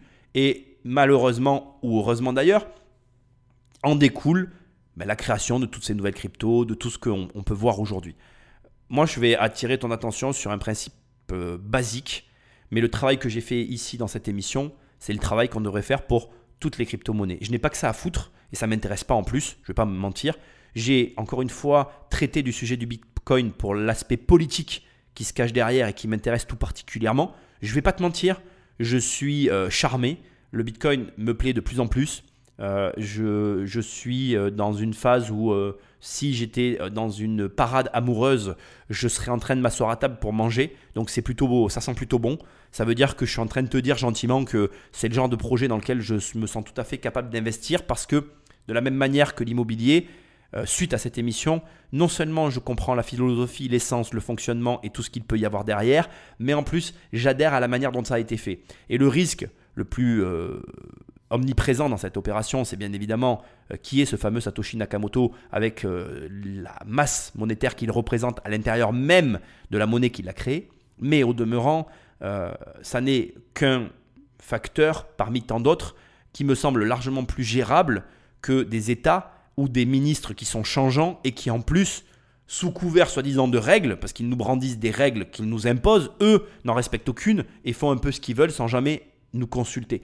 Bref, philosophiquement j'adhère, intellectuellement je comprends que beaucoup se sont engouffrés là-dedans et comme ça vient d'être dit, c'est normal que quand on voit l'argent gagné par les personnes qui se sont lancées dans ce système de blockchain et de duplication du Bitcoin, il serait utopique de croire que personne n'allait emboîter le pas derrière. Ça me paraît même légitime a posteriori en faisant cette émission qu'il y ait eu autant finalement de personnes qui se soient lancées là-dedans. Après, là où ça devient vicieux, c'est quand on te parle d'ICO, c'est-à-dire en gros de financement pour financer sa crypto-monnaie, c'est-à-dire qu'on prend de l'argent pour financer de la crypto-monnaie. Là, on rentre dans des délires qui sont comme ceux de Wall Street. Moi, je suis quelqu'un de très simple, j'aime les choses simples et j'aime les actifs basiques. Dès que c'est trop compliqué, et je t'invite à réfléchir à ça aussi, sois vigilant. Ça ne veut pas dire que tous les projets sont mauvais, ça ne veut pas dire que tout est naze, ça ne veut pas dire qu'il faut ne pas s'intéresser à ce qui se passe, ça ne veut pas dire qu'il n'y a que des arnaqueurs et ou il n'y a que des bons projets. D'ailleurs, il faut faire attention. Et un travail de renseignement est obligatoire. Tu dois, et tu as une responsabilité aujourd'hui avec toutes les informations qui circulent, tu dois faire tes propres recherches et tirer tes propres conclusions. De plus en plus, tu vas être face à tes responsabilités parce que, tu auras de plus en plus d'opportunités dans ta vie, c'est lié au mode de vie que nous connaissons actuellement, et 2, tu as de plus en plus accès à de l'information. Donc tu ne peux pas à un moment donné brandir ou chercher des excuses à gauche ou à droite, brandir ton ignorance, chercher des excuses à gauche ou à droite. C'est à toi et à toi seul de faire ce travail qui consiste à la fois de rester ouvert, à la fois d'essayer de comprendre, à la fois de prendre des décisions parfois difficiles pour t'engager sur des projets qui peuvent paraître un peu fous, mais qui peuvent rapporter gros. Pas de consensus sans confiance, la caractéristique principale de toute monnaie. Avec Bitcoin, cette confiance, je l'avais décentralisée, incarnée dans un programme à toute épreuve. Si j'avais réussi à rendre la monnaie autonome, à la désintermédier, pourquoi ne pas le faire avec tout? Immobilier, assurance, finance. Le potentiel de mon invention semblait infini. La blockchain. Même pas le rouage le plus innovant de Bitcoin. Une chaîne de blocs sans décentralisation, sans minage, est peu de choses. Je n'avais jamais vu un tel emballement pour un simple terme technique. Alors ici, on rentre dans les termes techniques. Je vais pas m'y arrêter très longtemps. D'abord parce que comme je te le dis depuis le départ, je ne suis pas un professionnel de cette activité. Deuxièmement, la blockchain, c'est vrai que c'est un petit peu le terme à la mode, repris à gauche et à droite. Je suis curieux, hein, je ne vais pas te mentir ici, de voir les résultats de cette mini-série que je vais faire sur le Bitcoin et la blockchain. Parce que dès que tu mets le mot blockchain, Bitcoin, altcoin, enfin tout ce qui touche à tout ça, tu fais énormément de vues, tu attires énormément de monde parce qu'il y a énormément de hype, comme ils disent aux États-Unis. Il y a énormément autour de ça de bouillonnement parce qu'on est attiré comme des mouches vers le caca. Excuse-moi pour l'image, elle n'est pas très glamour, mais bon, c'est ce que je pense. On est attiré par l'argent, par les profits importants comme des mouches, quoi. Et je pense qu'il y a beaucoup de projets, beaucoup de personnes qui brandissent la blockchain comme finalement une excuse ou un terme générique utilisé parfois même en dehors de son contexte par rapport au projet. C'est-à-dire qu'en gros, le mec, il n'a rien à voir avec la blockchain, mais il met le terme blockchain dans son projet et d'un coup, il va réussir à récolter de l'argent, il va se passer des choses et tout le monde va s'intéresser à son projet, etc. En gros, ce que j'essaye de te dire, c'est qu'on est arrivé à un stade aujourd'hui où tout le monde veut en être parce que tout le monde comprend que l'argent est là et que comme tout le monde veut en être et qu'on est encore dans un marché Far West un petit peu dérégulé, tout le monde en profite et on voit de tout et n'importe quoi. C'est un petit peu, là encore aussi, les côtés négatifs de ces nouvelles activités. Et malheureusement, il y a les vrais connaisseurs, ceux qui maîtrisent, ceux qui ont pris le marché, ceux qui, savent de quoi ils parlent, sont réellement là depuis le départ et au-delà de l'intérêt financier, ont des connaissances et une expertise à apporter. Et puis, tu as les seconds entrants qui vont arriver avec leur méthodologie de travail, avec leur façon de faire et qui vont essayer d'en tirer bénéfice. Et là, dans ces seconds entrants, on trouve réellement de tout et n'importe quoi. Regarde ça. Celui qui achevait la vie privée sur Internet. Le destructeur de monde. The idea behind Libra is that sending money should be as easy and secure as sending a message. Lui aussi voulait en être. L'Internet des données personnelles avait été bâti sur une imposture. Celle que l'exposition de soi serait gratuite et le resterait toujours. L'utilisateur moyen paye le web au prix fort.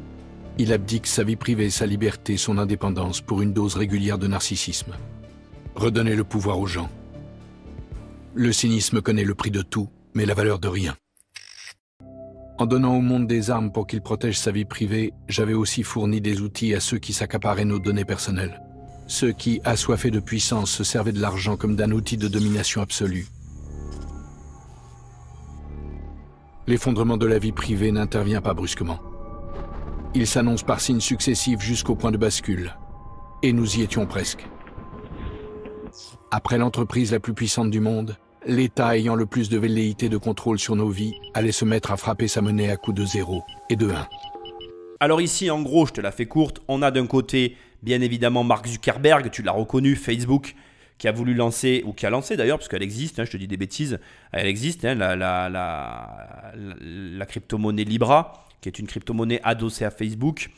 Comme je viens de te le dire il y a une seconde, finalement, ni plus ni moins, il y a de l'argent, tout le monde veut y aller, y compris les gros, y compris comme Facebook.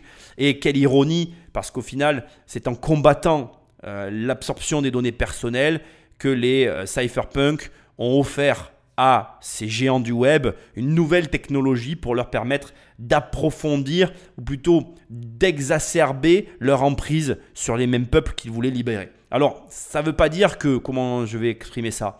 Ça ne veut pas dire que Bitcoin est mort et que Facebook a gagné la guerre. Non, pas du tout. Ça veut simplement dire qu'aujourd'hui, la technologie Bitcoin étant ouverte, elle est ouverte à tous et à toutes et qu'elle peut être duplicable, reproductible, réutilisable, réexploitable sous une autre forme pour une autre entité. Moi, je n'ai pas de jugement à donner. Facebook, c'est certain que quand on comprend le mécanisme de Facebook, on peut être à la fois scandalisé, à la fois comprendre que c'est une révolution à soi. On peut voir, comme toujours, tous les aspects négatifs d'une chose, mais aussi les aspects positifs. Moi, aujourd'hui, les réseaux sociaux, Facebook, ça m'a permis de rencontrer énormément de monde que je n'aurais jamais rencontré sans avoir eu accès à tout ça. Donc après, c'est comme tout en fait. On reste libre. On reste libre de les utiliser. Déjà, il faut quand même le rappeler. Tu peux très bien ne pas installer les applications sur ton téléphone. Hein. Ça fait sourire quand on dit ça, mais c'est pourtant bien une réalité. Et deuxièmement, non seulement on reste libre, mais en plus, il faut savoir que quand on utilise quelque chose, il y a toujours du positif et du négatif. Et donc, tu es là aussi libre de ne pas l'utiliser. Ou en tout cas, de l'utiliser à la manière qui te semble le plus adéquate par rapport à tes attentes. Donc c'est facile toujours de jeter la pierre sur telle ou telle comment dirais-je, technologie, innovation, surtout a posteriori quand on a bien compris comment elle fonctionnait. Mais la réalité, c'est que si elle a fonctionné au niveau où elle a fonctionné, je pense vraiment en l'occurrence par rapport à ce que je suis en train de dire à Facebook, eh bien c'est parce qu'à un moment donné, elle a amené quelque chose qui était utile pour l'humanité et ça, on ne peut pas le nier. Alors là où ça devient plus tendancieux, c'est quand à la fin, il explique qu'il y a des gouvernements qui commencent eux aussi à s'emparer des crypto-monnaies. Ça aussi, c'est une réalité, comme la Chine, et qui vont vouloir s'en servir pour faire ce qu'ils savent si bien faire, c'est-à-dire du code, du cheat code, on va appeler ça comme ça, du cheat code modifiable qui sera, à mon humble avis, doté d'une petite porte de sortie arrière par laquelle ils pourront rentrer et rajouter des zéros quand ils manqueront un petit peu d'unité, n'est-ce pas? Donc c'est drôle, mais c'est grave parce que je vais te dire ce que je pense à ce stade. Et c'est là où ça devient très, très intéressant, je trouve, cette émission. C'est que pour moi, c'est les États qui auraient dû créer le Bitcoin. C'est un État qui aurait dû créer le Bitcoin. Et le fait que ce ne soit pas un État qui ait créé le Bitcoin, ça montre, ou en tout cas ça me confirme, que les États n'agissent pas pour leur peuple. C'est-à-dire qu'aujourd'hui, moi je suis très amusé des propos qui sont tenus par les citoyens par rapport à la vie que nous vivons tous au quotidien. C'est-à-dire qu'aujourd'hui, pour moi, quand on parle d'un ministre ou d'un président ou de je ne sais qui travaille au gouvernement, pour moi, ces gens sont nos employés. Et ils devraient produire pour nous, étant donné que ce sont nos employés, des services qui soient utilisables et qui soient positifs, ou en tout cas qui nous permettent de vivre mieux. Donc je vais te donner un exemple concret. Pour moi, les horaires d'ouverture et de fermeture de toutes les administrations, ça devrait être des horaires d'ouverture et de fermeture qui soient en dehors des horaires de travail des gens normaux. C'est-à-dire que les gens qui travaillent dans le privé, quand ils ont fini de travailler, ils devraient avoir accès aux administrations. Ces gens-là, ce sont nos salariés. C'est comme ça que je vois les choses. Ça peut te choquer ce que je suis en train de dire. Mais ces gens-là sont payés par les impôts du peuple. Donc ce sont les employés du peuple. De la même manière, quand tu es salarié, tu es l'employé de ton employeur. Celui qui te paye, c'est ton employeur. Ça n'est pas l'État. Donc, l'argent que tu le gagnes en échange d'un service que tu as fourni pour lequel tu as été rémunéré. Et donc là, à l'inverse, tu as un rapport hiérarchique, même si ça, aujourd'hui on peut plus, enfin ça semble être un gros mot, mais c'est la réalité. Tu as un rapport hiérarchique avec la personne qui t'emploie. Et donc, dans ce cas-là, effectivement, l'employeur te met un cadre qui l'arrange à lui et pas à toi. Parce que dès le départ, quand tu travailles pour un employeur, celui qui gagne l'argent, c'est l'employeur. Ça n'est pas toi. Si jamais tu n'es plus d'accord de ce contrat, de ce rapport, il te suffit simplement d'inverser la machine et de devenir à ton tour employeur. C'est aussi simple que ça. Donc si tu veux, ce qui me contrarie profondément avec le Bitcoin, c'est que pour moi, pareil que beaucoup de choses dans la vie, très souvent, et c'est des réflexions que je me fais à voix haute et que je suis content de partager avec toi, je me dis, mais en réalité, la seule manière qui aurait pu me rendre heureux de découvrir le Bitcoin et de me dire waouh, c'est génial, mais vraiment, je trouve que c'est génial, mais j'aurais trouvé ça encore plus génial si ça avait été un État qui avait produit ça pour son peuple. Pour moi, le Bitcoin aurait dû être l'aboutissement d'une réflexion étatique mise au service d'un peuple et qu'on soit tous en train d'être fascinés par l'abnégation et le degré de service de cet État pour sa population. Sauf que ce n'est pas ce qui s'est passé. Ce sont des anarchistes qui ont fait ça pour lutter contre de la possession de données privées, mais aussi étatiques. Et je trouve ça catastrophique parce que ça montre bien, et je trouve ça vraiment dramatique, mais ça montre bien qu'aujourd'hui, les mots ne sont pas employés à leur bonne essence. Les gens brandissent des choses comme notre ami. Il faut impérativement que cette activité, si elle s'apparente à de la monnaie, entre guillemets, elle soit soumise exactement aux mêmes règles, même business, même supervision, même régulation. Même business, même supervision, même régulation. Je m'en lasse pas parce que ces mots-là vont vraiment à l'encontre de ce que je suis en train de te dire. C'est-à-dire, quelle est sa régulation? Zéro. Quelle est sa supervision? Zéro. Parce que sa supervision, tu pourrais le couper en deux. C'est quoi sa vision monétaire à elle, techniquement, à part imprimer des billets qui appauvrissent le peuple? Et c'est ça qui me dérange en fait.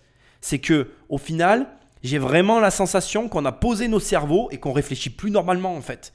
On n'arrive même pas à percevoir quand des personnes nous sortent des termes qui sont bien jolis à entendre, de régulation, de supervision et de contraintes qui ne s'appliquent pas à eux-mêmes mais qui s'appliquent à nous. Et pour moi, encore une fois, je le redis et je le répète et je n'aurai de cesse de le répéter, le Bitcoin aurait dû être créé par un État et ça aurait changé ma vision des choses. Malheureusement, ça n'est pas le cas. Nous, les cypherpunks, nous avions prophétisé le chaos. Un avenir sans vie privée. Un enfer. En réponse, moi, Satoshi, j'avais créé le Bitcoin. La toute première crypto-monnaie décentralisée, autonome et sans intermédiaire. L'opposé de ce que proposait la plus grande multinationale du web. Il y a 2 grandes menaces à la vie privée, les géants d'Internet et les États. Eux aussi accéléraient leur projet de monnaie numérique de banque centrale, émise contre des dettes toujours aussi centralisées. Rien de vraiment nouveau. Ah si, quand même, une différence. En se numérisant, le cash allait perdre une caractéristique fondamentale, l'anonymat. Leur puissance se construit au prix de vos libertés, de votre vie privée. Une monnaie numérique d'État ultra centralisée, opaque, traçable, qui se servirait de vos données contre vous. Exactement ce que nous, les cypherpunks, avions craint. Le cauchemar. C'est une chose d'anticiper la fin de la vie privée, c'en est une autre de la vivre. Le totalitarisme des nations se mesurait maintenant à l'aune du degré d'avancement de leur monnaie numérique. Car une transaction électronique reste une transaction traçable, dangereuse pour la vie privée. Maintenant, on arrive à la fin de l'émission avec la pire réflexion qui soit, c'est qu'imagine que demain, nous ayons tous, donc à la place de nos monnaies, des crypto-monnaies. Donc je parle de toi, je parle de moi, je parle de la planète entière. Une crypto-monnaie qui soit gérée par notre État. Donc la crypto-monnaie, je ne sais pas moi, de la France par exemple, le franc euro, l'euro, enfin tu vois, une crypto-monnaie par État pour que les États gardent sur leur population la même mise. Qu'à ça, on adosse un petit pass, qui va plus s'appeler pass sanitaire ou vaccinal, mais une espèce de fichier numérique à scanner qui restera parce que du coup, on aura une double validation entre finalement nos passes sanitaires ou je ne sais quoi et nos dépenses de crypto-monnaie. Et enfin, pour couronner le tout, une traçabilité totale de toutes nos utilisations Internet par des sociétés privées. Qu'est-ce qui reste de toi? Qu'est-ce qui reste de ta capacité à surprendre l'autre? À quel moment, très précisément, ta banque a pu se faire remplacer par ton président? À quel moment, très précisément, quand tu vas avoir besoin de je ne sais pas moi, de renseignements, au bout du compte, tu ne vas plus appeler ton banquier, mais un employé de mairie, parce que ce soit l'employé de mairie ou d'ailleurs le ministre ou le préfet ou je ne sais qui, tout le monde, en faisant 3 clics sur un ordinateur d'État, aura accès à l'ensemble de ta vie. Parce que c'est ça dont on est en train de parler. Ça paraît complètement fou et c'est un petit peu tiré par les cheveux, c'est vrai. Mais aujourd'hui, la vie numérique, elle est en train de manger sur nos vies réelles. Moi, je m'excuse, mais quand je vois ce qu'est le pass vaccinal, le pass sanitaire, ça n'est ni plus ni moins qu'un moyen de contrôle de nos déplacements. Je ne vois rien d'autre, ni de sanitaire, ni de quoi que ce soit là-dedans, en dehors de ce que je suis en train de te dire.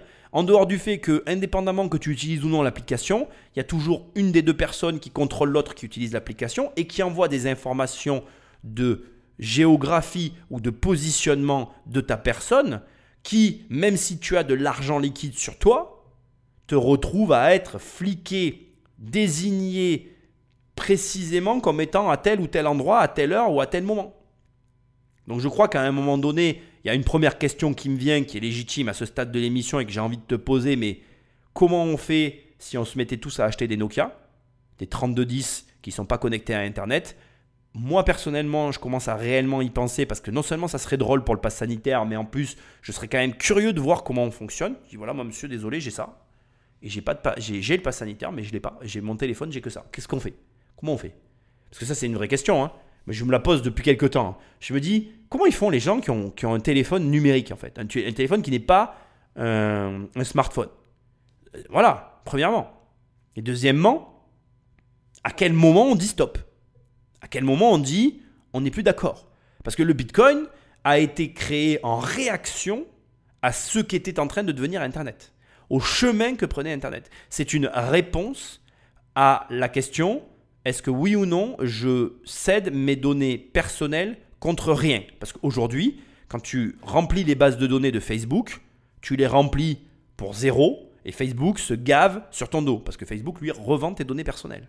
Donc, l'espèce de vol dont fait état Satoshi dans cette émission, c'est un vol réel qui a lieu tous les jours à une échelle que tu ne mesures pas. Et quand je vois qu'aujourd'hui, on est capable de s'énerver après les États ou je ne sais qui, et je suis le premier à être comme ça, pour diverses raisons, on ne s'énerve pas pour autant de se faire voler quotidiennement auprès de toutes ces applications qui pompent allègrement tous nos comportements et qui les revendent à ceux qui sont intéressés pour les acheter. Et ce que j'essaye de te dire, c'est qu'à un moment donné, alors déjà, premièrement, tant que tu n'as pas conscience de tout ça, c'est difficile de te rebeller contre. J'espère que ce sera chose faite avec cette émission. Deuxièmement, encore une fois, c'est toujours la même question que je te pose. Qu'est-ce que tu fais pour agir à l'encontre de tout ce qui est en train de se passer?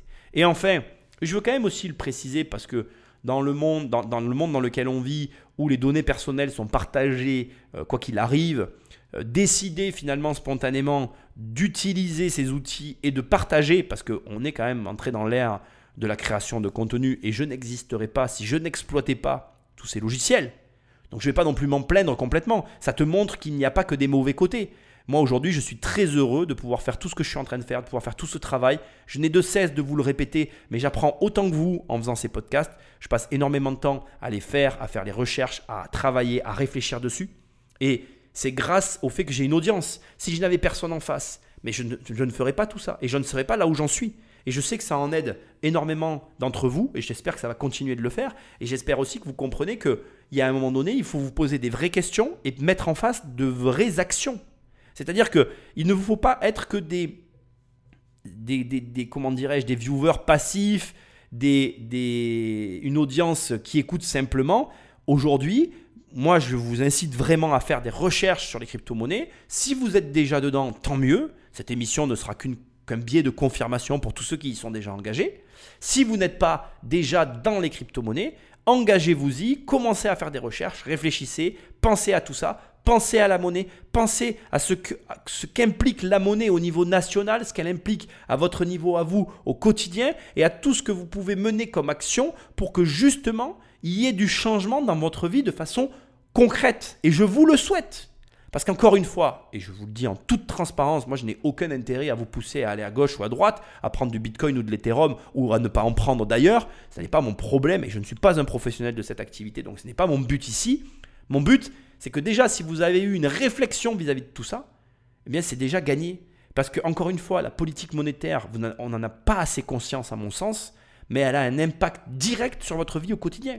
Quand Jean-François, Chirac, décide, ou en tout cas est en poste et met en place l'euro, je peux te le dire, et je suis sûr que tu vas être d'accord avec moi, quand l'euro est arrivé, ta vie elle a changé du jour au lendemain. Et là, tu as vécu un changement. Là, tu as eu vraiment un switch à faire dans ta tête. Moi, je me rappelle encore, mes premiers euros dépensés, ils sont allés chez Vinci, ils sont allés dans un péage d'autoroute. Je me vois encore, à l'époque, faire le calcul pour faire le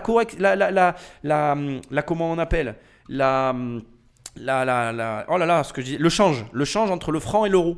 Parce qu'à l'époque, c'était 2,50 francs le péage.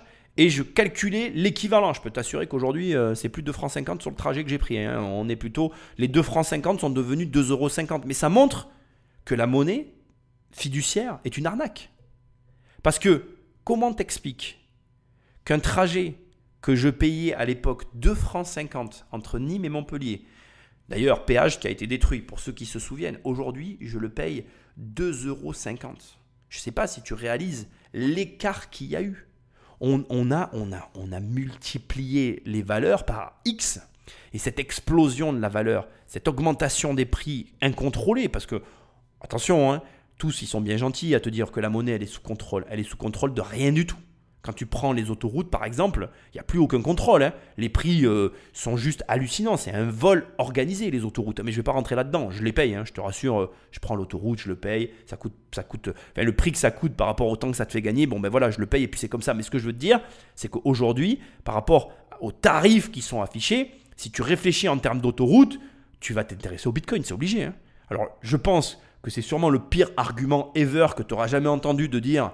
regarde le prix de l'augmentation de l'autoroute, tu devrais acheter des bitcoins. C'est sûr que c'est un argument original, mais ce que je veux te dire, c'est que c'est la preuve, mais vraiment la preuve, et réfléchis-y, qu'il y a un problème avec nos monnaies. Et qu'à un moment donné, heureusement qu'on a une alternative, un contre-pouvoir à ça, et que même si tu ne décides pas de t'en servir, que tu décides que tu ne prendras pas de crypto-monnaie, qu'au moins que tu y réfléchisses, c'est déjà une victoire en soi pour moi. Pour conclure, et je veux quand même utiliser les dernières phrases qu'a dit Satoshi. Il a dit le totalitarisme des nations. Et ça aussi, je voudrais qu'on en parle. En France, je veux que tu le saches, c'est quelque chose que j'ai fait il y a très longtemps et je t'invite à faire des recherches sur Internet. Regarde l'interprétation étrangère du régime français et tu verras qu'il est écrit totalitarisme modéré. Ça m'avait interpellé à l'époque, ça m'avait même mis en colère parce que je n'étais pas d'accord. Mais force est de constater que quand on réfléchit à tout ça, on est obligé de s'accorder sur le fait qu'il y a une forme de totalitarisme qui s'impose à nous. Je m'explique et tu vas comprendre. Quand l'État décide de t'imposer l'euro à la place du franc, il te l'impose, tu n'as pas le choix. Quand l'État te dit on va imprimer tes billets, d'ailleurs il ne te le dit pas, quand l'État décide d'imprimer des billets, il te l'impose, il ne te le dit pas. Quand l'État décide de continuer à imprimer des billets, de racheter des obligations de dette, il le fait, il ne te le demande pas. En réalité, quand tu réfléchis juste à ce qu'est la monnaie et aux décisions prises autour de la monnaie, tu vas malheureusement, et j'en suis triste, te rendre compte que c'est totalitariste. C'est-à-dire que ces décisions sont prises en toute discrétion, sans aucune consultation populaire. Nous n'avons ni notre mot à dire, ni rien à dire du tout. Et je vais te dire quelque chose qui va te choquer. Tout le monde sur Internet est là à spignoler, à dire « Oh là là, les taux sont bas, c'est génial !» Moi, j'ai jamais été heureux que les taux soient bas à ce point-là. Je trouve pas normal qu'on nous prête de l'argent à 1%. Pour moi, ça veut dire que ça va très mal derrière. Parce que quand tu n'es pas foutu de gagner de l'argent sur un prêt immobilier, ça veut dire que tu n'es pas foutu de gagner de l'argent tout court. Et de dire que tu vas en profiter, c'est de l'égoïsme au présent. C'est-à-dire que tu te dis que toi, tu vas gagner de l'argent et que tu vas le faire payer à tes gosses et que de toute façon, tu seras mort, que tu t'en laves les mains, que ce n'est pas ton problème. Moi, je n'ai pas envie que ma fille, elle subisse ça. Et j'insiste, mais là encore, c'est pareil. Quand tu vas à une banque et qu'on te dit qu'on te prête à 1%, tu subis une décision pour laquelle tu n'as jamais eu ton mot à dire. Si tu commences à réfléchir à ce qu'est la monnaie, comme je l'ai fait dans cette émission, et que tu commences à mentaliser tout ça et à te demander quelle décision tu as déjà prise pour ta monnaie, eh bien tu vas te rendre compte qu'on est dans un régime totalitariste. La dernière question subsidiaire qui n'est pas des moindres et qui doit être posée pour conclure ce passage, c'est est-ce que nous avons notre mot à dire sur les monnaies? Est-ce que c'est normal qu'on réfléchisse à ça, oui ou non? Alors si oui, est-ce qu'on a notre mot à dire et est-ce qu'on devrait, dans un référendum populaire, être capable de prendre des décisions collectives sur la valeur et la direction de notre monnaie, oui ou non? Et si c'est non, ben alors dans ces cas-là, on continue à donner ce pouvoir à des tiers et à les laisser nous diriger comme ils le disent, selon les règles et selon les normes de ce business. Tu vois à qui je fais allusion ou je te remets le passage? Le Bitcoin est apatride, mais il a son armée d'ordinateurs, de développeurs, de mineurs, d'utilisateurs. Ne cherchez pas à couper les têtes de l'hydre. Il y en a trop et elle repousserait toujours. Et puis, comment feriez-vous disparaître les milliards qui circulent sur notre chaîne? Bitcoin est devenu trop gros et je crois que c'est vrai. Et il faut que tu le notes. Mais le terme Bitcoin est devenu trop gros n'est même pas bon en fait. En fait, si tu veux, vois le Bitcoin comme un réseau liquide qui est censé héberger du liquide. Et imagine que ce réseau a commencé à être irrigué. C'est-à-dire que vraiment, pour moi, c'est l'image que j'ai du Bitcoin aujourd'hui. C'est quelqu'un qui a construit un système d'irrigation. Malheureusement, le système a commencé à recevoir du liquide et a commencé à se répandre et à être utilisé. La structure même du Bitcoin, mais dans tous les sens du terme, fait qu'à mon sens, aujourd'hui, cette amorce qui a été impulsée ne pourra jamais plus être renversée. Je pense que actuellement, dans la situation dans laquelle on se trouve, je le crois vraiment. D'ailleurs, c'est très amusant ce que je vais te dire. Je pense que toutes les crypto-monnaies qui existent peuvent être arrêtées, spécifiquement parce qu'il y a quelqu'un derrière, et ça sera la conclusion de l'émission. On va en parler tout à l'heure de cette histoire de Satoshi Nakamoto. Et je pense que donc toutes les crypto-monnaies, à cause de ça ou grâce à ça, peuvent être arrêtées, sauf le Bitcoin, parce que le Bitcoin, c'est un vrai logiciel de peer-to-peer qui est partagé par des utilisateurs et qu'aujourd'hui, des investisseurs de renom utilisent Bitcoin, des organismes financiers de renom ont fait des demandes d'intégration à leur portfolio du support Bitcoin comme un actif, comme une classe d'actifs sérieuse qui mérite de faire partie du portfolio de leurs investissements. Et tous ces éléments qui s'ajoutent au fur et à mesure, tous ces petits détails qui sont insignifiants et qu'on ne voit pas, qui se font jour après jour finalement, font que le Bitcoin se renforce, mais qu'il devient inéluctable, inarrêtable. Et spécifiquement, uniquement Bitcoin. Pour les autres crypto-monnaies, je n'aurai jamais le même discours. Encore attention, je n'ai pas fait de recherche sur les autres crypto-monnaies. Je pense qu'il y a des crypto-monnaies qui sont très sérieuses, notamment comme l'Ethereum avec la possibilité de permettre à des tiers d'utiliser la technologie Bitcoin au travers de l'Ethereum. En gros, comme je te l'ai déjà expliqué, je ne vais pas te le redire, tu dois voir Ethereum comme WordPress et donc comme la possibilité pour toi de faire du Bitcoin. Bref, je ne dis pas que toutes les crypto-monnaies n'ont pas d'utilité, je dis simplement que Bitcoin a une chose que les autres n'ont pas. Pour arriver à la fin de cette émission et avant de conclure par rapport à Satoshi Nakamoto et tout ce que j'ai à dire sur cet individu, j'aimerais maintenant faire une chose qui n'est pas cool, mais que j'aime bien faire, c'est t'amener des derniers contre-arguments en faveur des États.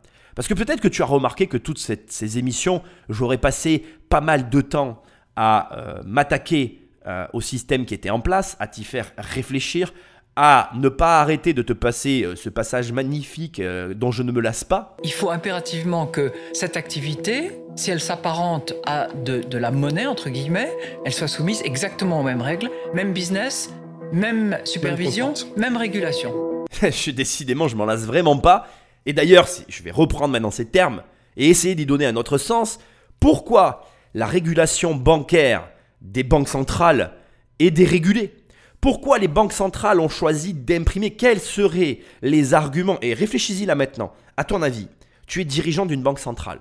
Qu'est-ce qui justifierait que tu dérégules complètement, que tu te lâches en matière d'impression monétaire, en matière d'impression de billets et que tu inondes l'économie de ta monnaie? Qu'est-ce qui pourrait justifier ce comportement-là? Alors, il y a pour moi deux grands pôles qui peuvent être brandis, qui peuvent être des points de réflexion, nous amenant à nous dire qu'il y a besoin que la monnaie soit gonflée, soit imprimée au-delà du raisonnable. Le premier point, et qui est quand même une évidence et que je veux que tu entendes, c'est qu'on est passé de 2 milliards d'individus à 7 milliards d'individus. Et donc matériellement, si la monnaie était restée au même niveau, tu comprends très bien qu'elle aurait gardé sa valeur comme Bitcoin va garder sa valeur, mais qu'à ce moment-là, il n'y aurait pas eu suffisamment d'argent pour tout le monde. Et ça, c'est une grande réflexion que tu peux avoir sur l'argent. Qu'est-ce que l'argent? Comment je pense à l'argent? Est-ce que l'argent, c'est un stock qu'on se partage ou est-ce que l'argent, c'est un flux auquel tout le monde peut venir s'abreuver et en récupérer? Je ne suis pas là pour te donner la réponse. Je suis là simplement pour te faire réfléchir et te poser les bonnes questions. Quand tu commences déjà à te poser les bonnes questions, tu as plus de chances de trouver les bonnes réponses. Quand tu ne te poses pas de questions, tu ne trouves pas de réponse. Donc la monnaie, il y a vraiment une réflexion à avoir. Et dans une population en croissance permanente, comment on fait pour que tout le monde ait de l'argent? Et maintenant que je te dis ça, est-ce que c'est si débile que d'imprimer des billets et de permettre à ce que tout le monde en ait? Je te pose la question. Maintenant, il y a un autre point encore plus intéressant et plus paradoxal parce que la solution qui est proposée Bitcoin est aussi la source du problème.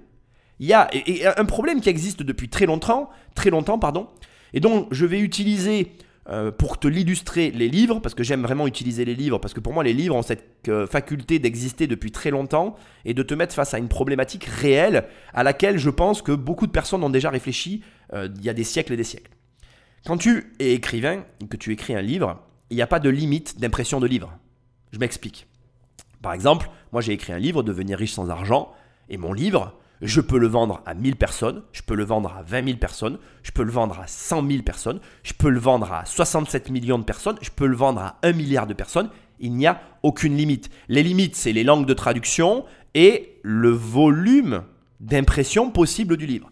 Là, tu vas me dire, Nicolas, il y a un moment donné, tu ne pourras plus imprimer de livres parce qu'il n'y aura pas les ressources nécessaires pour imprimer le nombre de livres nécessaires. C'est faux. Aujourd'hui, on sait qu'il y a des livres qui se sont vendus à des millions et des millions d'exemplaires. Donc, l'argument de la ressource, il est réel. Mais on le met de côté pour l'exemple que je suis en train de te donner parce que mon but n'est pas de parler de l'argumentaire de la ressource. Mon but est de parler de l'argumentaire monétaire. Ce que j'essaye de mettre en avant avec l'exemple du livre, c'est comment tu fais quand tu vends un produit infini pour permettre à l'entreprise d'avoir les recettes qui vont avec. Je m'explique et je te le dis autrement. Si je suis un vendeur de livres, mais qu'il y a un volume d'argent disponible, Le seul problème que je vais rencontrer sur le volume de vente de mon livre, c'est que les gens n'auront pas l'argent pour se l'acheter. Et quand je dis pas l'argent, c'est-à-dire pas qu'ils n'ont pas les moyens, puisqu'un livre ça coûte pas cher, c'est pas un problème de moyens. C'est un problème de l'argent n'est pas disponible. C'est-à-dire que comme tout le monde utilise un stock d'argent, et à ce moment-là, comment on fait pour acheter un produit infini? Et l'exemple du livre, il est le même dans les jeux vidéo. Le jeu vidéo ne consomme aucune ressource naturelle. C'est un programme informatique qui va consommer à minima ou au pire de l'électricité. Donc il n'y a pas de notion de stock derrière un programme informatique. Quand tu vends des jeux vidéo, il n'y a aucune limite à vendre ton jeu vidéo à les 7 milliards d'individus sur la planète. La seule limite que tu vas rencontrer, c'est la limite monétaire. Et du coup, si on commence à réfléchir dans ce sens-là, est-ce que les États n'ont pas du coup finalement été si stupides que ça que de se dire bon, il faut quand même que j'irrigue, toujours je prends cet exemple d'irrigation, il faut que je mette du liquide dans mon système d'irrigation pour alimenter la machine économique parce que toutes ces entreprises qui émergent et qui sont de plus en plus nombreuses à être capables de créer de l'argent, parce qu'on parle littéralement de création monétaire. Quand tu prends une entreprise comme Google, elle fait quoi? Elle fait de la création monétaire. Quelle est aujourd'hui la conséquence? Imaginons que demain nous n'ayons plus de courant, il n'y a plus d'électricité sur la planète, Google n'existe plus. Est-ce que pour autant, l'humanité arrêtera d'exister? Non. Donc Google n'a pas de raison d'exister essentielle à la survie de l'humanité. Pour autant, Google capte plus de valeur que toutes les entreprises essentielles à la survie de l'humanité. Ce qui veut dire que ces entreprises numériques ont cette capacité de création monétaire qui justifie à elles seules de se poser la question, est-ce que j'ouvre les vannes de l'argent pour leur permettre de générer de la valeur? Oui ou non? Encore une fois, je n'ai pas les réponses. Enfin, j'ai mes réponses, mais je n'ai pas ta réponse. Encore une fois, mon objectif avec cette émission, c'est de te faire réfléchir à toute cette situation qu'est l'argent et la monnaie actuellement dans laquelle nous vivons. Et j'espère que, au moins à ce stade de l'émission, tu auras bien compris le message que j'essaye de te faire passer. Peu importe ce que tu penses politiquement, peu importe tes idées générales sur toute cette situation qu'on est en train de vivre, tu dois avoir une réflexion monétaire, sur la politique monétaire du pays dans lequel tu vis. Et tu peux être en accord ou en désaccord, ça n'a pas d'importance parce qu'aujourd'hui, comme tu l'auras compris, il y a des contre-pouvoirs, il y a des alternatives. Premièrement, tu peux investir dans d'autres pays qui ont des politiques monétaires qui correspondent plus à tes aspirations, à tes croyances. Et deuxièmement, dans tous les cas, en opposition totale avec 80% de ce qui se pratique actuellement sur la planète, tu as le Bitcoin qui fonctionne à contre-courant et qui propose une vraie alternative différente de tout ce qui existe. Encore une fois, je ne t'incite pas à investir ou à acheter du Bitcoin. Je te demande de réfléchir à tout ça. Je suis désolé, je n'aurais eu de cesse de répéter ce message parce que, encore une fois, je le répète, je ne suis pas un professionnel du domaine. Mon but ici, ce n'est pas de passer pour un expert du Bitcoin, je n'en suis pas un. Mon but ici, c'était plutôt par contre de te montrer ce qu'est l'économie, comment fonctionne l'argent, les conséquences monétaires, y compris sur un pays directement. Je pense qu'avec l'exemple du pétrodollar, tu l'auras bien compris. Aujourd'hui, toi, en tant qu'investisseur, tu ne peux pas ignorer ce facteur-là. Il y a un dernier élément maintenant que je veux mettre sur le tapis et qui est hyper important, c'est qu'à mon sens, et c'est mon opinion, pour moi l'immobilier est aussi en soi une manière de contrer tout le système et ça va même au-delà parce que maintenant il est temps d'initier à la fin de tout ça un dernier élément. Ce qu'il faut que tu comprennes, et ça c'est vraiment une notion complexe qu'on devrait expliquer à l'école d'ailleurs je pense, mais que je veux te donner, c'est qu'aujourd'hui on vit dans un monde où il est censé y avoir de la croissance tous les ans.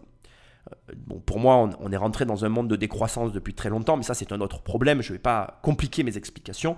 Je vais finir ce passage en te parlant de ça. La croissance fait que chaque année, les prix augmentent. Le fait que les prix augmentent, on va partir sur une croissance fictive de 1% par an, qui n'existe plus aujourd'hui à mon sens, mais bon, imaginons. Et de toute façon, même si la croissance n'existe plus à proprement parler, le fait que les prix augmentent, ça existe réellement. Les prix continuent d'augmenter et donc cette croissance de 1%, elle existe plus ou moins. Quand tu fais de l'immobilier, le fait de faire des crédits immobiliers amène un avantage non négligeable qui te permet de lutter contre la croissance. Et le coût des 1% est un bon exemple puisqu'au moment où j'enregistre ces émissions, on prête de l'argent à 1%. Et ça fait quoi? Ça fait que si on te prête de l'argent à 1%, ça veut dire qu'en réalité, l'argent te coûte 0 parce que 1 moins 1, ça fait 0. Je m'explique et tu vas comprendre. La croissance, donc c'est les 1% de croissance, qui peuvent être aussi l'inflation, parce que là on parle réellement de prix. Les 1% d'augmentation de prix se déduisent des crédits que tu as. Donc si tu as 3% d'augmentation des prix et que tu as 1% de crédit derrière, 3 moins 1, tu te retrouves à 2%. Tu ne subis l'inflation que de 2%. Et tu peux continuer comme ça le calcul. Ce qui veut dire que l'immobilier, le crédit immobilier, est aussi un moyen qui est à ta disposition pour combattre les politiques monétaires. Et ça, il faut que tu le comprennes. À ce stade, avec tout ce que je t'ai expliqué, tu dois arriver à le comprendre. C'est un petit peu le même mécanisme que celui des pétrodollars avec l'État américain qui se refinance par l'investissement des entreprises que je t'ai expliqué. C'est-à-dire qu'en gros, les entreprises, en rachetant de la dette américaine parce qu'elles sont déjà en dollars, ce qui facilite l'achat pour eux et qui leur fait de l'investissement pour leur entreprise, permettent par ce vecteur-là d'enrichir l'État américain de facto par le fait que c'est le dollar la régulation de la monnaie d'échange. Donc, que les choses soient bien claires et qu'on soit très simple entre nous, tu peux faire la même chose à ton échelle avec du crédit immobilier. C'est-à-dire que toi, tu deviens l'État américain. Le crédit immobilier qui t'est octroyé, ça n'est ni plus ni moins que les bons du trésor que tu découpes et que tu proposes à des investisseurs qui est là que la banque, mais tu m'as compris.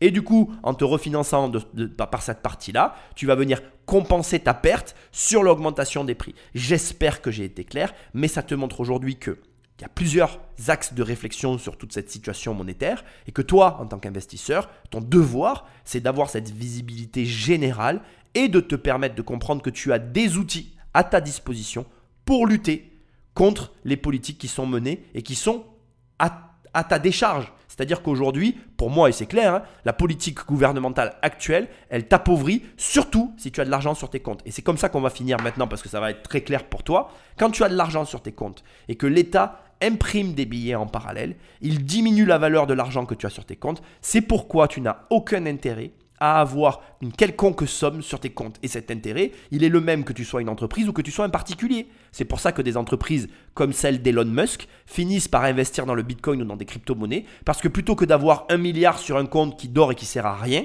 et qui perd de la valeur parce que l'État imprime des billets, il vaut mieux avoir 1 milliard sur du Bitcoin ou 1 milliard dans un crédit immobilier ou 1 milliard dans un actif qui vient contrer la politique monétaire. Et donc mon objectif qu'on est en train d'atteindre ici, c'est maintenant de te faire comprendre que 1, tu dois comprendre ce qui se passe dans ton pays ou dans ta zone, donc zone euro, zone dollar, zone yuan, qui est la zone chinoise, zone de la Russie. Aujourd'hui, les grands acteurs du monde, c'est la Russie, la Chine, le Japon. Russie, Chine, Japon, Europe, Amérique. Tu as l'Amérique du Sud, qui est un pays émergent avec le Canada, enfin, qui est un pays qui est une zone, Amérique du Sud, Canada, qui sont des pays qui bénéficient d'abord des États-Unis et qui ont leurs particularités et leurs singularités qui d'ailleurs devraient t'intéresser, mais je ne vais pas en parler ici. Et tu as un cas à part qui est le Japon, qui est vraiment un pays qui capte une énorme valeur par rapport à sa taille et qui montre que c'est toujours possible. Mais là où la politique monétaire, elle est catastrophique, mais tu dois t'y intéresser. Ce n'est pas mon rôle à ce stade de te parler de tout ça. Pour finir, on va finir avec le Bitcoin et Satoshi. Je vais laisser une phrase de fin à Satoshi Nakamoto et j'ai un dernier message à te donner sur le sujet et on conclut. Je n'ai rien à voir avec l'image que vous vous êtes fait de moi. Rien. Par touche, j'ai dessiné un portrait déformé et flou, aux antipodes de ce que je suis en réalité. J'ai 40, 50, 60 ans. Je suis une femme, un homme, une intelligence artificielle. J'ai agi seul, à plusieurs. Quelle importance? Le Bitcoin est collectif par essence, la suite logique de plusieurs dizaines d'années de recherche faites par d'autres que moi. Bitcoin a été codé à 10, à 100, à 1000 claviers. Encore aujourd'hui, c'est comme ça qu'il grandit. Quand tu fais un cadeau, normalement, le cadeau doit être totalement désintéressé. Un vrai cadeau, c'est un cadeau complètement désintéressé à mon sens. C'est-à-dire que tu fais un cadeau à quelqu'un, le cadeau n'a pas à lui plaire ou à lui déplaire, c'est pas la question. Le cadeau doit être désintéressé et c'est à l'usage que la personne qui a reçu le présent constatera que effectivement ce qu'il a eu comme cadeau était le meilleur cadeau qu'il ait jamais eu. Le Bitcoin, c'est ça. Et le fait que Satoshi Nakamoto ait disparu est pour moi réellement ce qui confère au Bitcoin un statut singulier, particulier, différent de tout ce que tu peux voir, connaître sur la planète actuellement. Comme je l'ai dit dans l'émission, et je ne vais pas le répéter, mais pour moi, c'est quelque chose qui aurait dû être fait par un État. Ça, en tout cas, ça m'aurait redonné foi dans les États. mais ça c'est mon opinion personnelle, et Dieu sait que j'essaye de les enlever de ces émissions, mais c'est compliqué, tu l'imagines bien. Et je crois que, à mon sens, si le Bitcoin a actuellement la place qu'il a, c'est spécifiquement pour cette raison. La seule raison qui fait que le Bitcoin a aujourd'hui une place de choix, c'est qu'il n'y a personne derrière et que quand tu regardes dans le miroir, la seule personne que tu vois, c'est toi. Cette fenêtre qui est le miroir est la meilleure des images. Le Bitcoin, c'est comme une fenêtre vers l'extérieur, une porte qui te permet d'avoir, comme je te l'ai dit, une sortie par rapport au système actuel, mais que quand tu t'en approches, tu te rends compte que c'est un miroir et que le reflet qui est à l'intérieur n'est autre que toi-même. Ce qui veut dire que tu en es le seul responsable, le seul à en porter ou à en supporter les conséquences et que donc du coup, c'est à toi de prendre la responsabilité ou pas de t'y engager. Et je trouve réellement, réellement que c'est ce qui crée toute la magie. Donc on a tous et toutes la curiosité de vouloir savoir qui est ce Satoshi Nakamoto. Est-ce que c'est une personne, un groupe de personnes, une intelligence artificielle? On a envie de le savoir. Et en même temps, de ne pas le savoir, c'est ce qu'il fallait à la crypto-monnaie Bitcoin pour exister. Donc, tu l'as compris, pour moi, et au stade de mon analyse actuelle, il n'y a qu'une seule crypto-monnaie, c'est le Bitcoin. Toutes les autres, j'ai pas du tout envie d'en parler, je ne ferai pas des émissions, c'est pas mon métier. Pour moi, le Bitcoin à lui seul te permet de réfléchir à toute la réflexion que j'aurais initiée dans cette émission, et tu dois t'en tenir à ça. Ensuite, et enfin, c'est à toi de prendre tes responsabilités, prendre conscience de l'actualité politique et surtout économique de la zone dans laquelle tu te trouves et de décider. Dans l'extrait précédent, il y a un passage, il y a un mot qui a été lâché. D'ailleurs, je vais te le remettre maintenant parce que je veux vraiment prendre quelques secondes pour parler de ça. Écoute ça, Patrick, passe-leur le passage là, s'il te plaît. Ne cherchez pas à couper les têtes de l'hydre. Il y en a trop et elle repousserait toujours. Les têtes de l'hydre. Ce terme qui est employé ici m'a profondément dérangé et je veux le souligner parce que l'hydre, c'est l'image qui est utilisée pour les cellules terroristes. Les cellules terroristes, en réalité, ce sont des hydres et quand tu coupes la tête, donc c'est-à-dire la tête de cellule qui dirige le groupe d'activistes qui vont faire un attentat, toutes les personnes qui travaillent dans ce domaine d'activité savent très bien que quand on coupe la tête, elle repousse et qu'en réalité, les groupuscules sont autosuffisants et que même s'il y a un chef désigné, le chef en lui-même est très relatif, peut être tué, remplacé, échangé, absent, que le commando, enfin le groupe terroriste continuerait son action. Ça me dérange un peu, et profondément d'ailleurs, et je tiens à t'alerter d'ailleurs, si tu entends ces termes, à nouveau, tu n'es pas obligé d'y croire. Sois très vigilant sur les propos qui sont tenus par les personnes qui parlent de sujets ou d'autres. Et là, ici, on a vraiment, et pourtant c'est dit rapidement, je ne suis même pas sûr que tu l'aies relevé quand je t'ai passé le passage tout à l'heure, mais pour moi c'est important. Parce que tu ne peux pas employer ces termes-là quand il s'agit de parler d'un sujet qui n'est absolument pas terroriste et qui n'a rien de terroriste. Au demeurant, et je veux quand même le préciser, pour les États, c'est-à-dire que si tu te places d'un point de vue étatique, le Bitcoin est terroriste. Parce que le Bitcoin nous fait nous interroger sur l'utilité des États. C'est-à-dire que si aujourd'hui le Bitcoin fonctionne, et a obtenu la confiance de ses utilisateurs, qu'est-ce qui reste à l'État aujourd'hui? C'est-à-dire que qu'est-ce qui reste aux besoins étatiques indépendamment des services qu'il nous procure, mais qu'est-ce qu'il reste à l'État comme droit régalien qui justifie d'avoir des hauts fonctionnaires et des réflexions poussées sur des sujets comme l'économie? Alors, attention, la question est osée, la question est déplacée, la question est dérangeante. Et je sais déjà que naturellement, et moi le premier, j'ai des objections à donner. Mais mon but ici, ce n'est pas de donner des objections. Mon but, c'est que tu t'autorises à te poser seulement cette question. Parce que réellement, on finit par se dire que si on n'a plus que des gens qui gèrent à l'échelle étatique simplement les services nécessaires au bon fonctionnement, à la bonne organisation d'un pays, et que, comme c'est proposé par le Bitcoin, l'argent est décentralisé et ne nécessite pas d'intervention humaine, et donc il n'y a pas de dérapage humain, mais on règle beaucoup de problèmes, non, tu trouves pas? Enfin, je sais pas, je dis ça, encore une fois, comme je te dis, je dis ça en forme de question, parce que bien évidemment, Et je le sais comme à moi, il y a plein d'oppositions dans ta tête qui sont en train d'arriver par flux. Mais autorise-toi à te poser cette question. Et enfin, pour finir, je te le redis, cette question, on peut se la poser parce que Satoshi Nakamoto n'existe pas. Aujourd'hui, je ne suis pas loin, sous une autre forme, un autre alias. Je code toujours pour protéger la vie privée. C'est ce que font les cypherpunks. Le Bitcoin s'étend de plus en plus, inévitablement. C'est une monnaie, mais aussi un actif financier, une réserve de valeur et un outil spéculatif. Vous croyez le saisir, il vous échappe.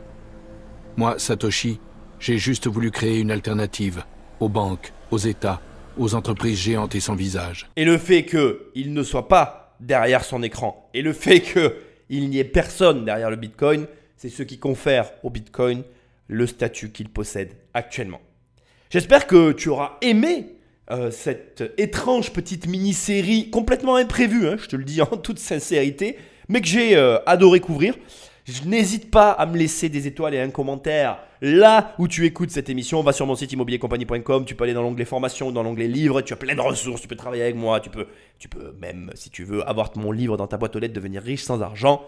Et pour finir cette émission, je vais laisser la parole à Satoshi Nakamoto. Allez, bonne année! La liberté se doit d'être conquise et reconquise sans relâche. C'est pour elle qu'on se bat. Je te le dis et je suis transparent, pour moi, il n'y a qu'une seule valeur qui est valable, c'est la liberté.